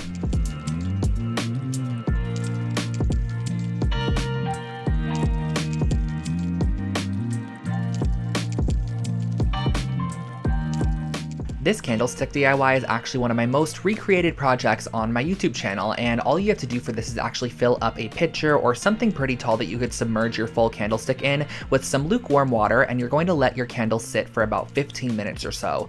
Once they come out of that water, they're actually extremely malleable. They almost are like a wet noodle in a sense that you have a little bit of time to shape them however you would like to. So it's really fun to be able to create these very organic and abstract shapes with your taper candles, and it just makes them a little bit more interesting. You can even go in with a rolling pin like I did with this one, flatten down the wax a little bit, it's not sticky at all, and then go in and twist it to create a funky twisted candle. So there are a ton of different alterations that you could do for this particular project. I also went ahead and kind of created this looped candle. And lastly, I used 2 purple candles to kind of create this standing, it's called a duo candle, where basically the bottom base is kind of twisted and then it has this really cool kind of double-sided candle, I guess you could say. So I went ahead and I tried to melt them together, but it honestly didn't work. I ended up just kind of gluing them together with some hot glue and finishing it off with a little bit of wax. And that is how I finished off all of these really cute abstract taper candles.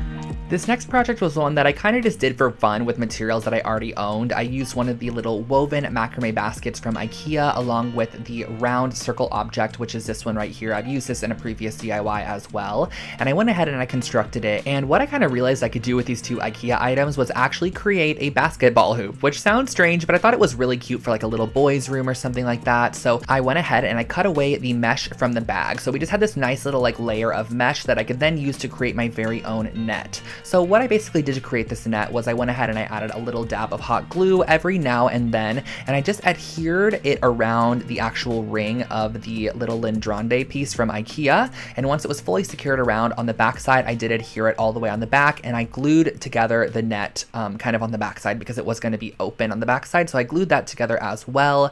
I then went ahead and cut away any excess material that I didn't need to use anymore. And I grabbed that little rimming that was actually the original handle of the bag, and I just glued it onto the bottom there just to make it seem a little bit more secure and overall a bit more finished. So once I had that glued on, I was able to attach my very own hook on the back side, and this is how I created a little basketball hoop for a little boy's room or anywhere you want to add this.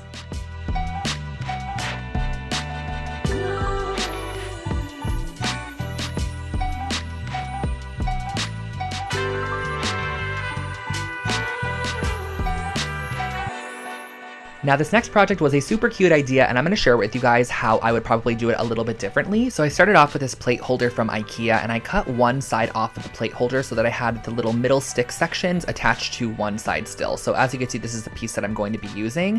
But something I did for this project, I don't know why I did this, but I just glued it down with some strong bond adhesive when I definitely should have drilled some holes in there and kind of lodged the wood pieces in there so it's a bit more secure, along with some glue as well. Now these shelf brackets I picked up at the dollar store, and I spray painted them with my matte farmhouse black spray paint. And once I had those done, I went ahead and I also sprayed 2 of these little hooks. And my intention for this being used was to actually hang wine glasses upside down on the little dish holder, and then on top you can add wine bottles and anything you want to add on the left side on the hooks.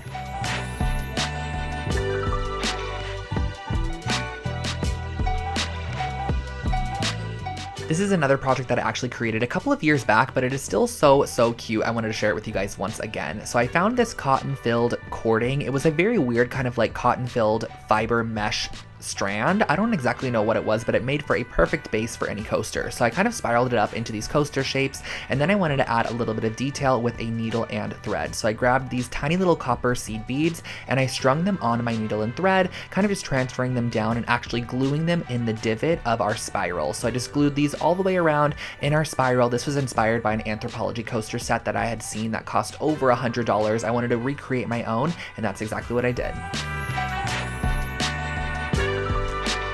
For our next project, I started off with this 14-inch round wood mirror, and I'm going to use my chipboard here, and I'm going to be cutting it down to be 12 inches wide, and I actually ended up having to add 2 more inches since it is 14 inches and about 6 inches tall. So I glued and adhered together 2 pieces of chipboard and just added a little bit of additional glue on the back side to make sure it was nice and secured. But essentially this is actually going to be fully wrapped in this yarn material, so there is no reason for it to be like extra strong or anything, as it will be glued down to the mirror once it is done.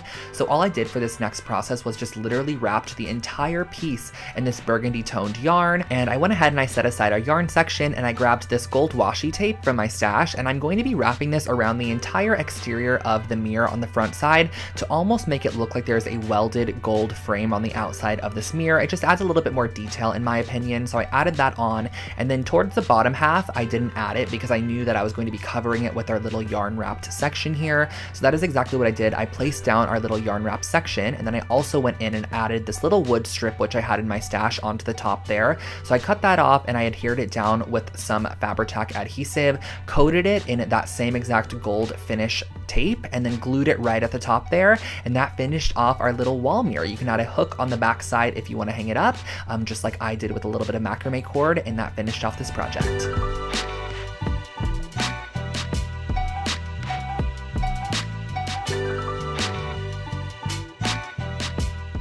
This next project blew up on TikTok, and I knew I wanted to recreate it here on my channel, so I actually grabbed 2 different gallons of soda. This was actually just ginger ale gallons, and I went ahead and I cut the tops off with an X-Acto knife, and I grabbed this fairy light pack. Now, this fairy light pack was from Amazon, and if you plan on running this all the time, I do suggest getting one that plugs directly into the wall as opposed to a battery-operated one, which you're gonna kind of have to hide the cord down the wall if necessary.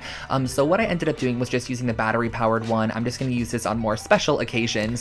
So I went ahead and I glued the battery pack on the inside and glued the 2 pieces together, and then I added a string which is going to be used for hanging it up. I suggest gluing down the string first rather than adding the polyfill, because the string honestly is kind of hard to find once you add all of that polyfill, so make sure to add your string first and then go ahead and just apply clumps of this polyfill material, which is essentially what you use to like stuff a doll or stuff a stuffed animal with, or a pillow. I just glued this on around the outside. And a little tip for you guys that I learned from somebody who actually creates these is to use hairspray to make sure that your polyfill stays together. So you can spray hairspray on it as if it's actual hair, and it will kind of make it stay together a bit more.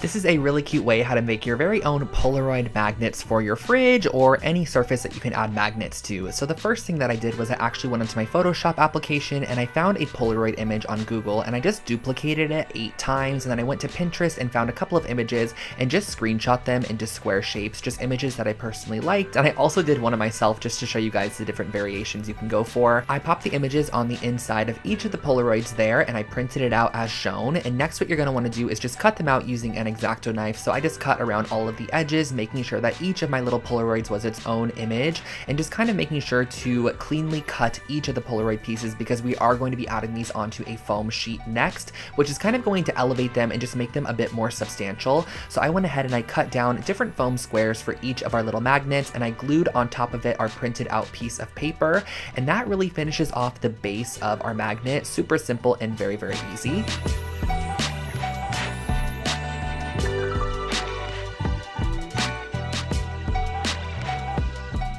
The last step in creating these magnets is just to apply a little magnet on the back side. I just use these little circle ones from the craft store, and you can hang these up on your fridge or wherever you'd like.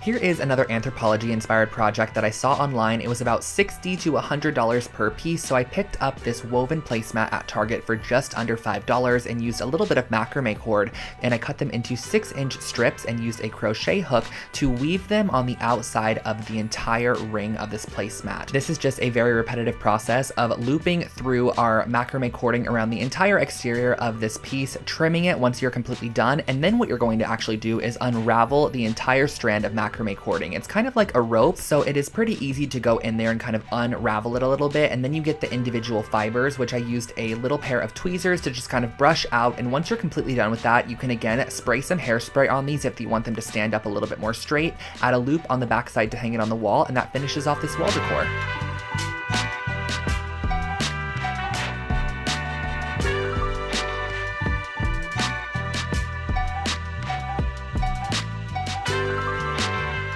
This is a super easy hack to make your very own sea glass vessels. So I got a couple of glass vases from the dollar store, and I'm going to be mixing some Elmer's glue with just some basic food coloring to create basically a colored Elmer's glue.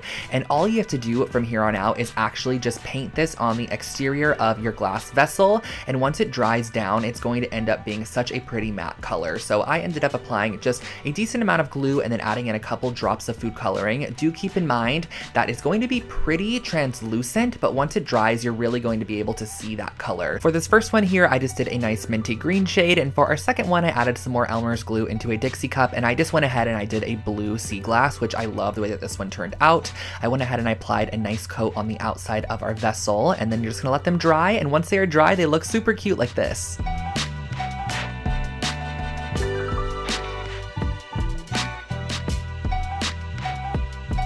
Back with another IKEA hacks, I'm going to be using this basket, which is the Sniddad basket from IKEA, and I'm going to also be using the Hema light cord. So the additional supplies are just a wire cutter and some hemp cord. So the first thing I wanted to do on this basket was actually remove the handles because I want to turn it into a pendant light as opposed to a basket. So I just cut off these little raffia strands on the side there, pulled out the handle, which was just kind of nail gunned in. And once you have both of those handles removed, we're going to be flipping it over so that way we can create an opening on the bottom for our light cord. So I just went ahead and I actually cut diagonal across from each other out some of those little sections. So I went ahead and I cut this one out, I cut a little bit higher than that, and then directly across from that, I did the same exact method of cutting them out. So I had two open holes here that I was then able to string my light cord through and kind of tie it onto that middle intersection and allow my light to hang in the middle and also me hang it from the ceiling there. So I just dropped through my light cord, wrapped it around, tied it on the inside there, as you can see, in just a simple little knot, and then I strung it back out the top. That way I was able to hang it up. Just insert your light bulb and that finishes off this pendant light.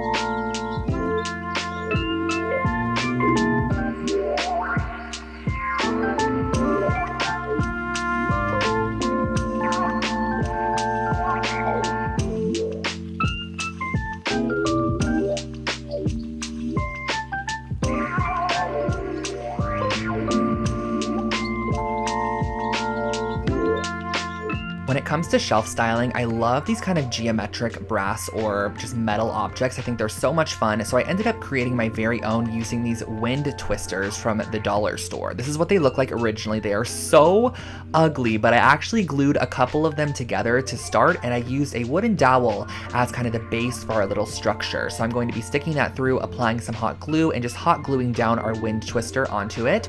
But do not worry, we are not going to be leaving this rainbow. We're actually going to transfer it outside and spray the entire thing with a brass or whatever color spray paint you want to put on there. I ended up opting for brass just because I feel like it gave it a very kind of unique and cohesive look. And then of course we needed to create a base for our sculpture. So I got this little wood cube at Michael's, and I'm going to be covering it with some marble contact paper just to make it look a little bit more luxury and high end. And I just kind of did this how you would a present. I just cut off different edges and made sure it was nice and flush. Created another one, just a matte black box to give you guys options so you can kind of see what it would look like. And once I had both of my box pedestal bases, I just drilled a hole down the center of them, which I could then go in and apply the stick with a little bit of hot glue so that our sculptures can stand up. So I piped in a decent amount of hot glue, pressed my stick on the inside, just made sure it was standing upright, and do not worry about this at all. It is super lightweight, so it's not going to topple over, and that finishes off our brass sculptural objects.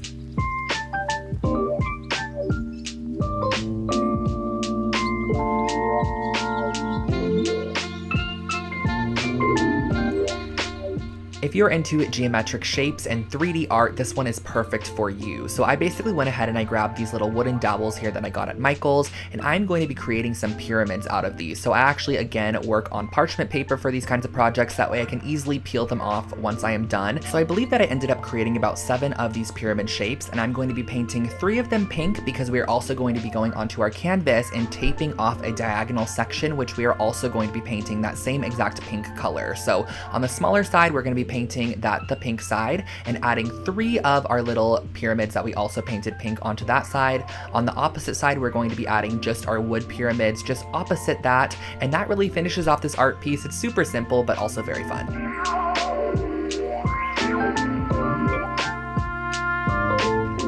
When the moon mirror became popular on TikTok, one of the most requested projects I created was this moon mirror. So I figured I'd go out and grab a circular shaped mirror, some joint compound, and get to work. So basically for this project, what you're going to want to do is kind of map out where you want your moon shape to be on the right side of your mirror there, and spread a decently thick amount of joint compound on that section. I probably did a 1/4 inch, but you can vary it and make it thicker in some sections. I believe that that also gives it a little bit more texture.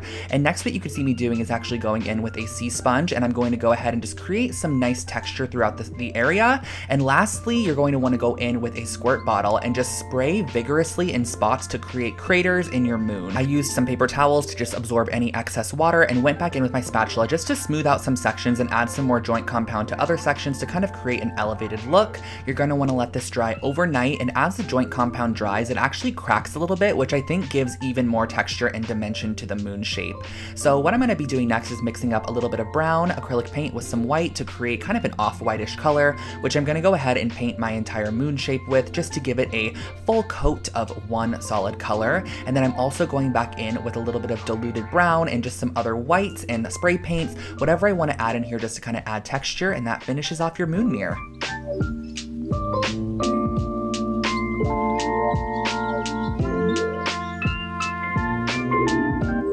This next project is actually one of the most current projects that I posted on my channel. It is how I took this Ivar shelf side unit and turned it into a blanket ladder. So basically on the inside of the shelf unit, you can see that there are a ton of different holes which allow you to adjust your shelves as you'd like, but I just went ahead and every other hole I actually drilled through all the way to the opposite side because I wanted to be able to add lacing to the sides of this ladder just to give it a little bit more detail than just staining it as is. So that's exactly what I did. I also cut off the very bottom middle post, brought it outside, gave it a nice sanding to ensure that there were no splintered edges and that everything was nice and smooth, and I took out my classic black wood stain and gave it a full coat of this stain all the way around using a foam brush. You could totally apply it with whatever you'd like, a paper towel, a foam brush, and just let that dry outside for a full-on day. I especially say this for the black color because the black one seems to actually kind of bleed in some areas, so the more time you give it to dry, the better. I then grabbed some macrame cording and applied some tape to the end of them. This kind of makes a makeshift needle and just makes it a little bit easier for you to string that cording through the side there. Now, all I did on either side was just create X's on both the outside and the inside, crossing over my macrame cord as I worked my way down to the bottom, and I just really like the way that this added a nice little detail to the side. I think it would also be really cute with some leather cording, and that finishes off your blanket ladder.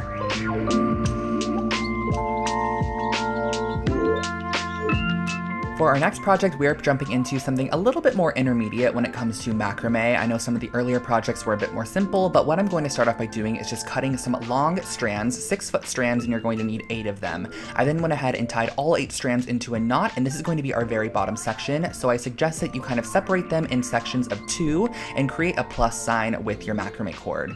Now, what you're going to start off by doing is creating a sequence of square knots once again, which is just right over left and then left over right. That's how you create a simple square knot, and I just made these probably about 2 inches from our base section. So we kind of have this little flower shape.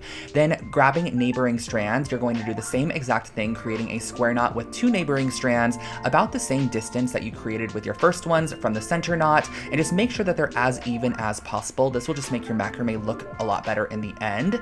I placed my bowl on top to get an idea of how much more I would need to macrame upwards, and for this next section, I probably went up about 6 inches and created another square knot here. So as you can see, applying my next round of square knots, and then we're going to be doing a little bit of macrame, which is basically just constant right over left, left over right to create these little sections, and that finishes off your macrame planter.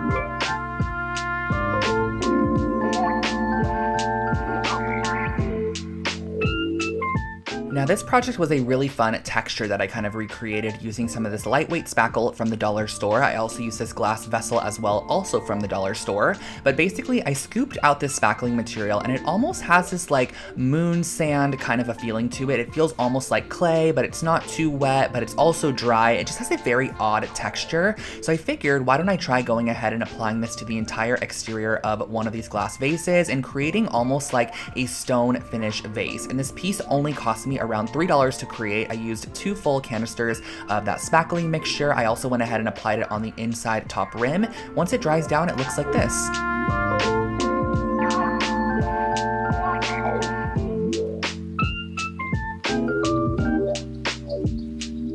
Tiled furniture has been super popular across TikTok and social media lately, but I wanted to downsize it for people that maybe are a little bit intimidated to create their own furniture piece, so we are going to be creating some tile coasters. I got these 2x2 square tiles from a shop in Los Angeles called Floor & Decor, and I cut them out into 2x2 sections to create a small little coaster, and I went ahead and adhered them to a piece of cork board just because I felt like the cork would be a nice material to kind of sit on top of any tabletop, and the tile will not scratch it. So I adhered those down first on all of my coasters, and went ahead and make sure that they were nicely attached, and then cut them out using an X-Acto knife or a pair of scissors. I brought out some acrylic paint just to see how this would work on top of the tiles, and I can tell you guys it worked perfectly. All I did was 2 to 3 even coats of this acrylic paint on top of the tiles and also on the sides there. So this is my second coat that I'm applying on, using my heat tool to dry it down. And then what I actually did was went in with a Mod Podge hard coat and did 2 full coats of this hard coat across the entire top and sides of our coaster. This makes it water and weather resistant. And then I brought out my grout, which I've used in a lot of different projects that I've done tiling in the past. This is just a nice warm gray grout, so I applied it with my finger into the grout lines, just kind of evenly dispersing it, wiping away any of the excess. And then what I did in the end was I actually used a little bit of caulking and I just applied it to the sides to give it a nice clean finish, and that finishes off these coasters.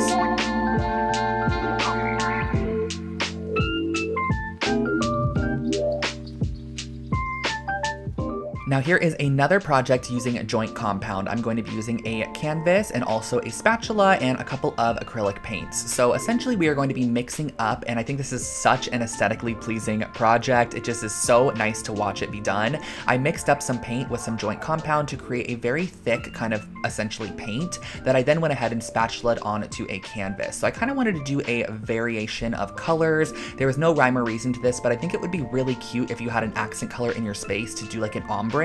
So making it the darkest shade it could be to start, and then kind of working your way towards a lighter shade as you go on. So I just did a kind of variance of different colors, some soft yellows, oranges, pale greens, a little bit of pink, and then just a natural joint compound at the bottom there. You're going to want to let this dry, and once it has dried, you have a cute little decor piece.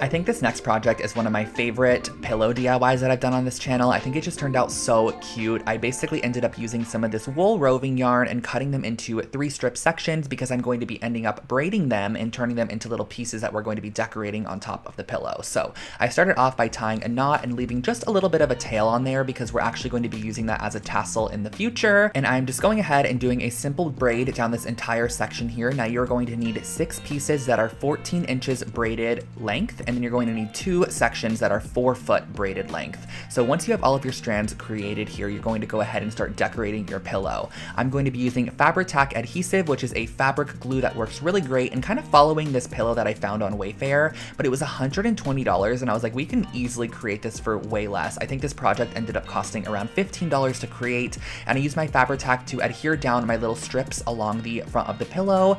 Once I reached the end as well, I went ahead and I just tied them in a knot. That way I kind of had a little bit of a tassel hanging off the side of the pillow. And as you can see here, I'm cutting those tassel edges, and that really finishes off this pillow. It turned out so freaking cute in the end, and I think this is a really fun project.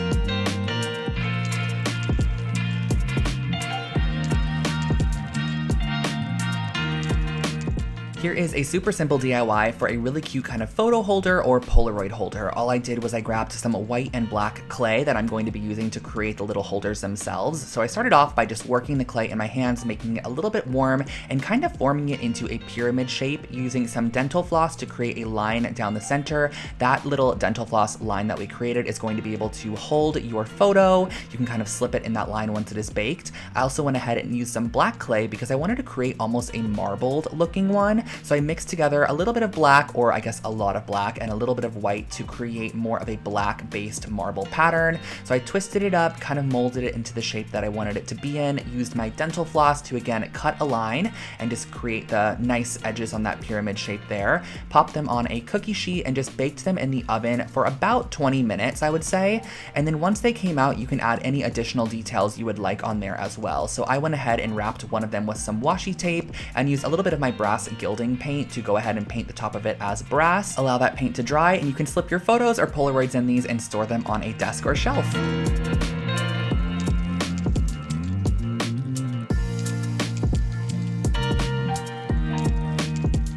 This next project is a shell trinket tray with a little bit of an artistic touch. So I basically went ahead and found these large shells on Amazon, and I'm going to be using the inverse of the shell to create some small trinket trays. On this first one, I'm using some black acrylic paint just to almost create like a Dalmatian spotted abstract pattern.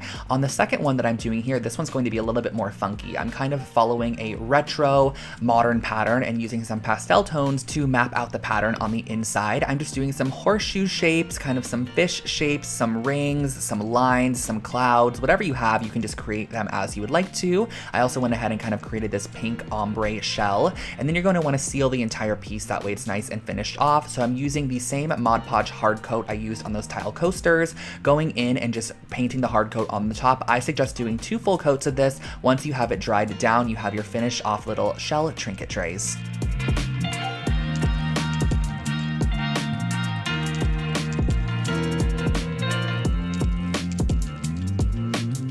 Whenever I would go to the dollar store, I would always see these hula hoops, and I finally picked one up and decided I'm going to be creating a DIY with this. So I ripped off the exterior pink and silver lining, and I spray painted the hoop black to start, and then I used these campfire skewers that are also from the dollar store, and I applied a little bit of wood stain to them. So using the early American wood stain, I just wanted to warm them up a little bit as they were kind of more on the yellow side, and then I used my industrial scissors to go ahead and cut these down to the lengths that I wanted them to be. These are basically going to be 2 different strips in the middle section that we are going to be applying some yarn to. So for our underside, we're going to be applying this more tan tone. So I did 2 to 3 strips per section and just kind of lark's head knotted it onto our dowel there. Moving on to the white section on top, I did the same exact thing with the white roving yarn, and I glued down the 2 different sections so that they overlaid each other, and also created this little section at the top that kind of created a triangle. And overall, I feel like it really just unified the piece as one. It kind of before just looked like I had some random yarn strands hanging there, but when I added that top piece, it really made the full section look like it was complete. I used a little bit of tape and a steamer to go ahead and steam my strands and cut them into a nice blunt cut, and that finished off our wall decor.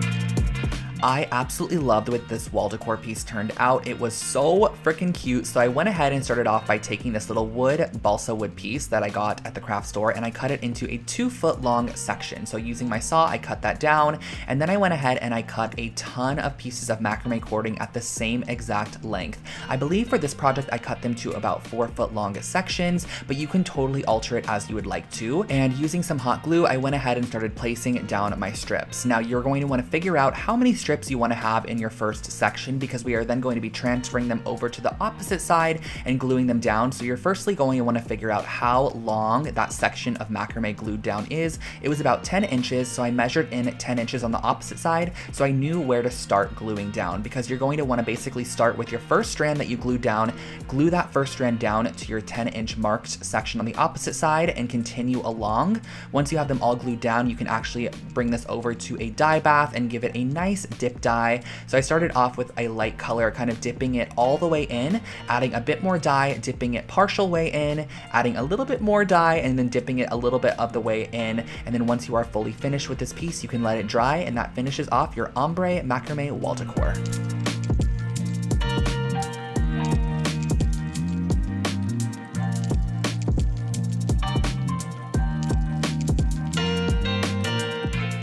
Here we have another fun Lol Howls IKEA rug hack. This is using the same exact masking tape we used prior. This one is actually a little bit wider than that one, but I started off by taking a 12-inch strip and finding the exact center of the rug and placing down my 12-inch strip in a horizontal fashion. Once you have your 12-inch strip placed down, everything else just kind of comes from there. You're going to want to go ahead and place down your tape as shown here. Now, I just went ahead and made sure that every section that did not have tape was exactly 2 knots wide. That way, when we sprayed our black on there, there was more of the actual natural part of the rug as opposed to the black there. I wanted the black to be a little bit more just like not as present as the natural jute itself. So I went outside, sprayed it with some black spray paint so that way all those sections were covered, brought it back inside once it was dried, and pulled off all that tape to reveal your brand new rug pattern. This one ended up being a really cool kind of abstract geometric rug, and I love the way that it turned out.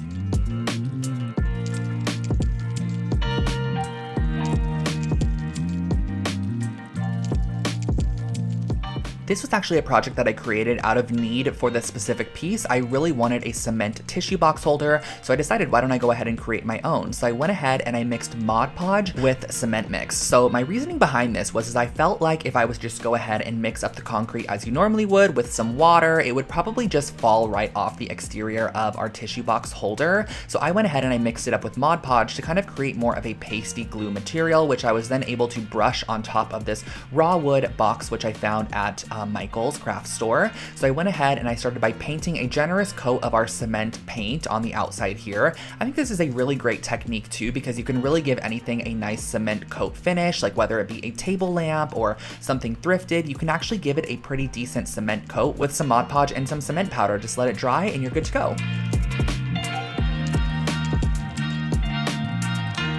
Wow, you guys, we have made it to project 90, and this one is a really, really cute one. I ended up getting this bubble mold off of Amazon. It is basically a bubble candle mold, and I went ahead and I started off by piercing a hole in the bottom middle using an embroidery needle. That way I was able to string a wick through this area because I'm going to be melting down some of this soy wax in a double boiler method where you basically take a pot, fill it halfway up with water, and then put your wax inside of a vessel that is glass or whatever material you have. You're going to place this in the inside of the pot and melt it down as you go. So just kind of melting it down slowly and gradually until you have all of the wax melted. And I also knew that I wanted to add color to this candle. So I started off with the brown kind of oversaturated wax pellets. I found these on Amazon. They are basically just meant for coloring your wax candles. So I went ahead and I dropped a couple drops of the brown in there. And then it was time to go ahead and pour the wax into our mold. So as you can see here, I kind of created my very own mold holder with a paper cup. However, I do not suggest this because the weight of the wax inside of here actually ended up indenting the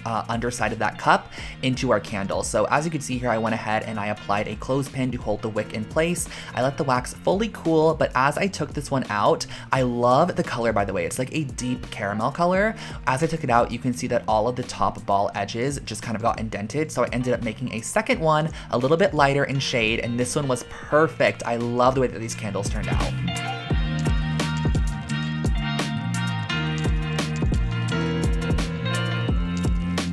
This next project is one that you might not believe is a dollar store based project, but it really is. I got this outdoor wooden picket fence from the dollar store. It was $1.99, and then I went ahead and I used my jigsaw to cut off all of the kind of pieces that were sticking off of the middle section, so you're ending up with a piece that looks like this. I then went ahead and grabbed some sandpaper just to sand down any of those cut edges to ensure they were nice and smooth, and I brought out once again my classic black Varathane wood stain to give this an entire coat of this classic black stain.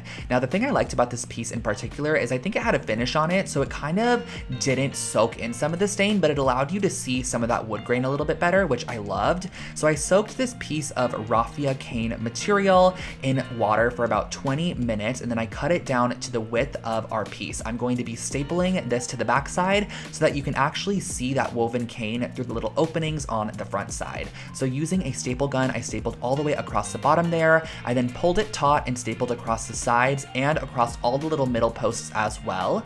And then on the front side of this piece, I went ahead and I used a drill with a really small drill bit to create a pilot hole for all of our little hooks to go into. I thought this would be such a cute jewelry holder in your bedroom. I feel like it looks super elevated, or even a key holder by your front door. So once you're finished screwing in those hooks, you can just go ahead and hang this wherever you'd like to use it, and that finishes off this project.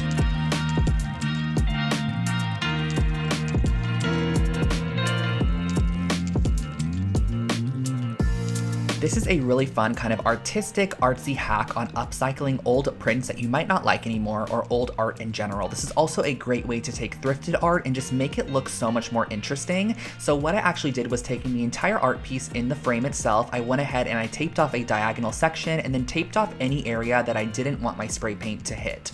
I also did the smaller one here, which kind of had an emphasis on yellow in the photo. It had yellow daisies, but on this opposite one, I ended up doing a nice little cream toned paint. On the smaller one, I did a yellow glossy paint, and once you remove the actual tape from these pieces and you have a nice generous coat of the spray paint on there, you just are left with such a unique kind of abstract art piece. And I love how the frame matches the paint on the picture itself. It's just a great way to elevate any old artwork or something that you might not like anymore.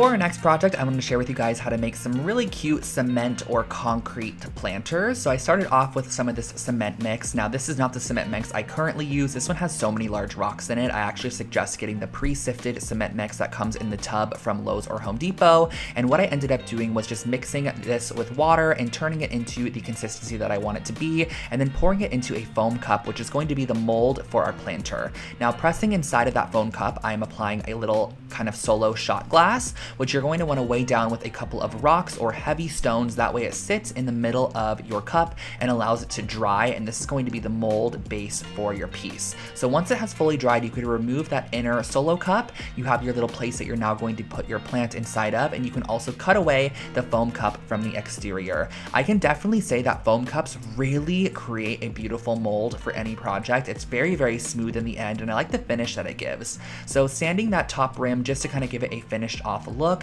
You could then go in with a little bit of paint to add a detail, or just leave it as is. So on the side here, I used my silver gilding paint, and I just painted the side of this silver, making sure I had a nice straight line with my tape. You can also do it horizontally or vertically, but once you have them all taped off, these are your finished concrete planters. If you're in need of a boho pendant light, I have you covered with this IKEA hack. I basically ended up using 2 of these wooden bowls that you could find in the kitchen section with a large hole drill bit, because we are going to be drilling through the exact center of both of these bowls, both the large one and the small bowl. And next what you're going to want to do is go ahead and start stringing some wooden beads onto a jute cord, or whatever cord that you have that kind of matches the color tone of your bowls there. So to get our pendant shape, I'm actually going to be gluing the bowls on the outsides together. So as you can see, it's kind of creating this almost very, I guess, light shape. I feel like this is a very kind of mod light shape. And around the center section where we added the glue, I'm going to be tying on our wooden beads. That's kind of going to add our boho element to this piece. Now for our light cord, I picked up a basic light cord from IKEA, and I ended up wrapping the entire cord with our jute rope. That way it just matched the aesthetic of our pendant light to start. You're going to go ahead and glue this directly down in the center, applying a generous amount of Gorilla Hot glue. You're just going to want something very industrial strength. That way you can press this down in the center. Now on the underside, you're going to want to also apply on this piece, which kind of just finishes it off and makes it look a little bit more finished. And then pop your bulb in and you are good to go.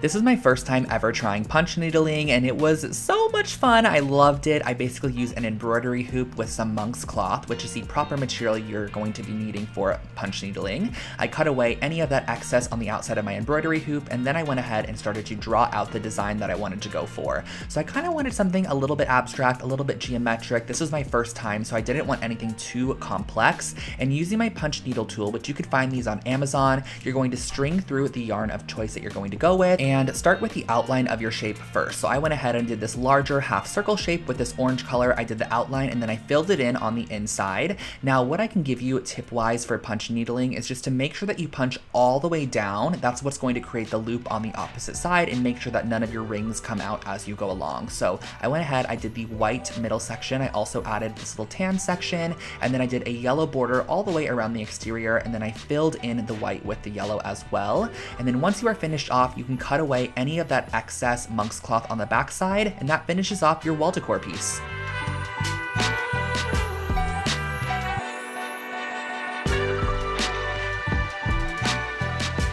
This next project is another super old project on my channel, one of the first DIYs that I ever created, and I wanted to create a little leaning ladder that kind of allowed you to display some of your decor or whatever you wanted to place on here. So I went to the hardware store and I got some wood cut down to the sizes featured in that first frame there, and basically I brought this outside and used nails to nail it together. Now if I was to be recreating this project currently, I would 1000% probably be using either wood glue and some screws, or just screws. I don't suggest using nails for this project, but that is how I went ahead and did it. I just went ahead and I nailed directly through the shelves on my piece along with the side there. Nailed 2 nails into each section, and I just moved my way along, placing shelves where I wanted them to go and using 2 nails to secure them into place. Super simple and easy, and I styled it like this.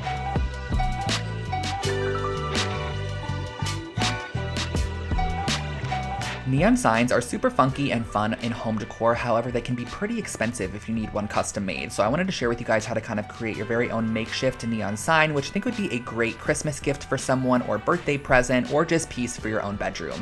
So I started off with a large canvas and painted it the backing color that I wanted it to be. I just opted for this kind of corally pink color, and then I went ahead and got these LED strip lights, which are from Amazon. They are just basically string lights that are super malleable. You can use them however you would like to. So I punched a hole in the back side of my canvas and brought the string light out the front, and I was able to then go ahead and create the shape that I wanted to. Now, I suggest going ahead and tracing out the design you want to go with first. That way you can go ahead and just use super glue to adhere it down. And I do suggest using super glue. It holds down the LED strip in literally a matter of 1 second. And once you finish off a desired section like the word hello, you can actually pull your light strip through the back side and then have it come up through a new section if you do want more LED on the front side. So I created a little border on the bottom, and I used a little bit of my pink paint just to go in and kind of cover up any of those super glue remnants because they are a little bit glossy. I taped my battery pack on the back side, and that finishes off your DIY LED sign.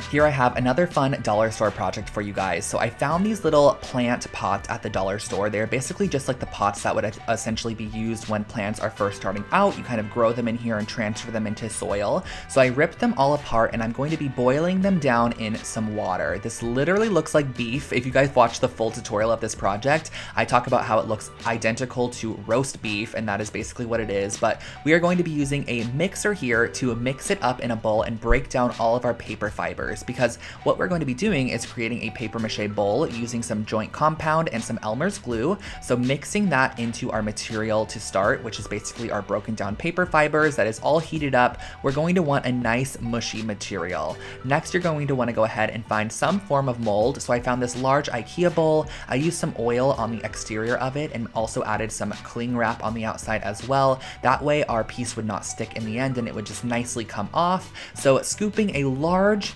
dollop of our roast beef material on top, but it's really paper mache. You're going to press this on the exterior, let it dry in a place for 4 to 5 days. Now, I suggest if you want to create this project, going back and watching the full tutorial, which I'll link it below for you guys. I just went ahead and I painted this with a little bit of cream paint, some black paint. I also added some wood stain to kind of give it a vintage look, and that finished off this bowl.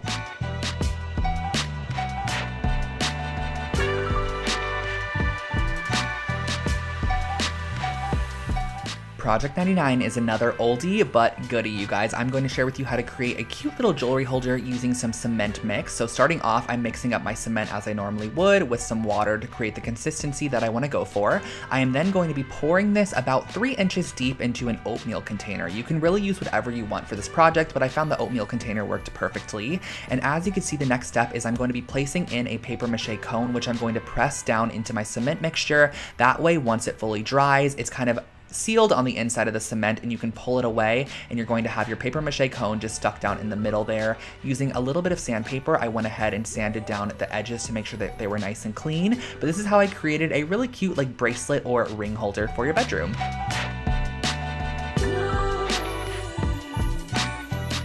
And our last project is a very fun vase project using this pool noodle that I found at the dollar store, along with some of the lightweight spackling from the dollar store as well. I just went ahead and I actually coated the outside of this pool noodle using our lightweight spackling to almost give it a ceramic finish. I really wanted this piece to kind of give off CB2 or Urban Outfitters vase vibes that you would buy for like $150.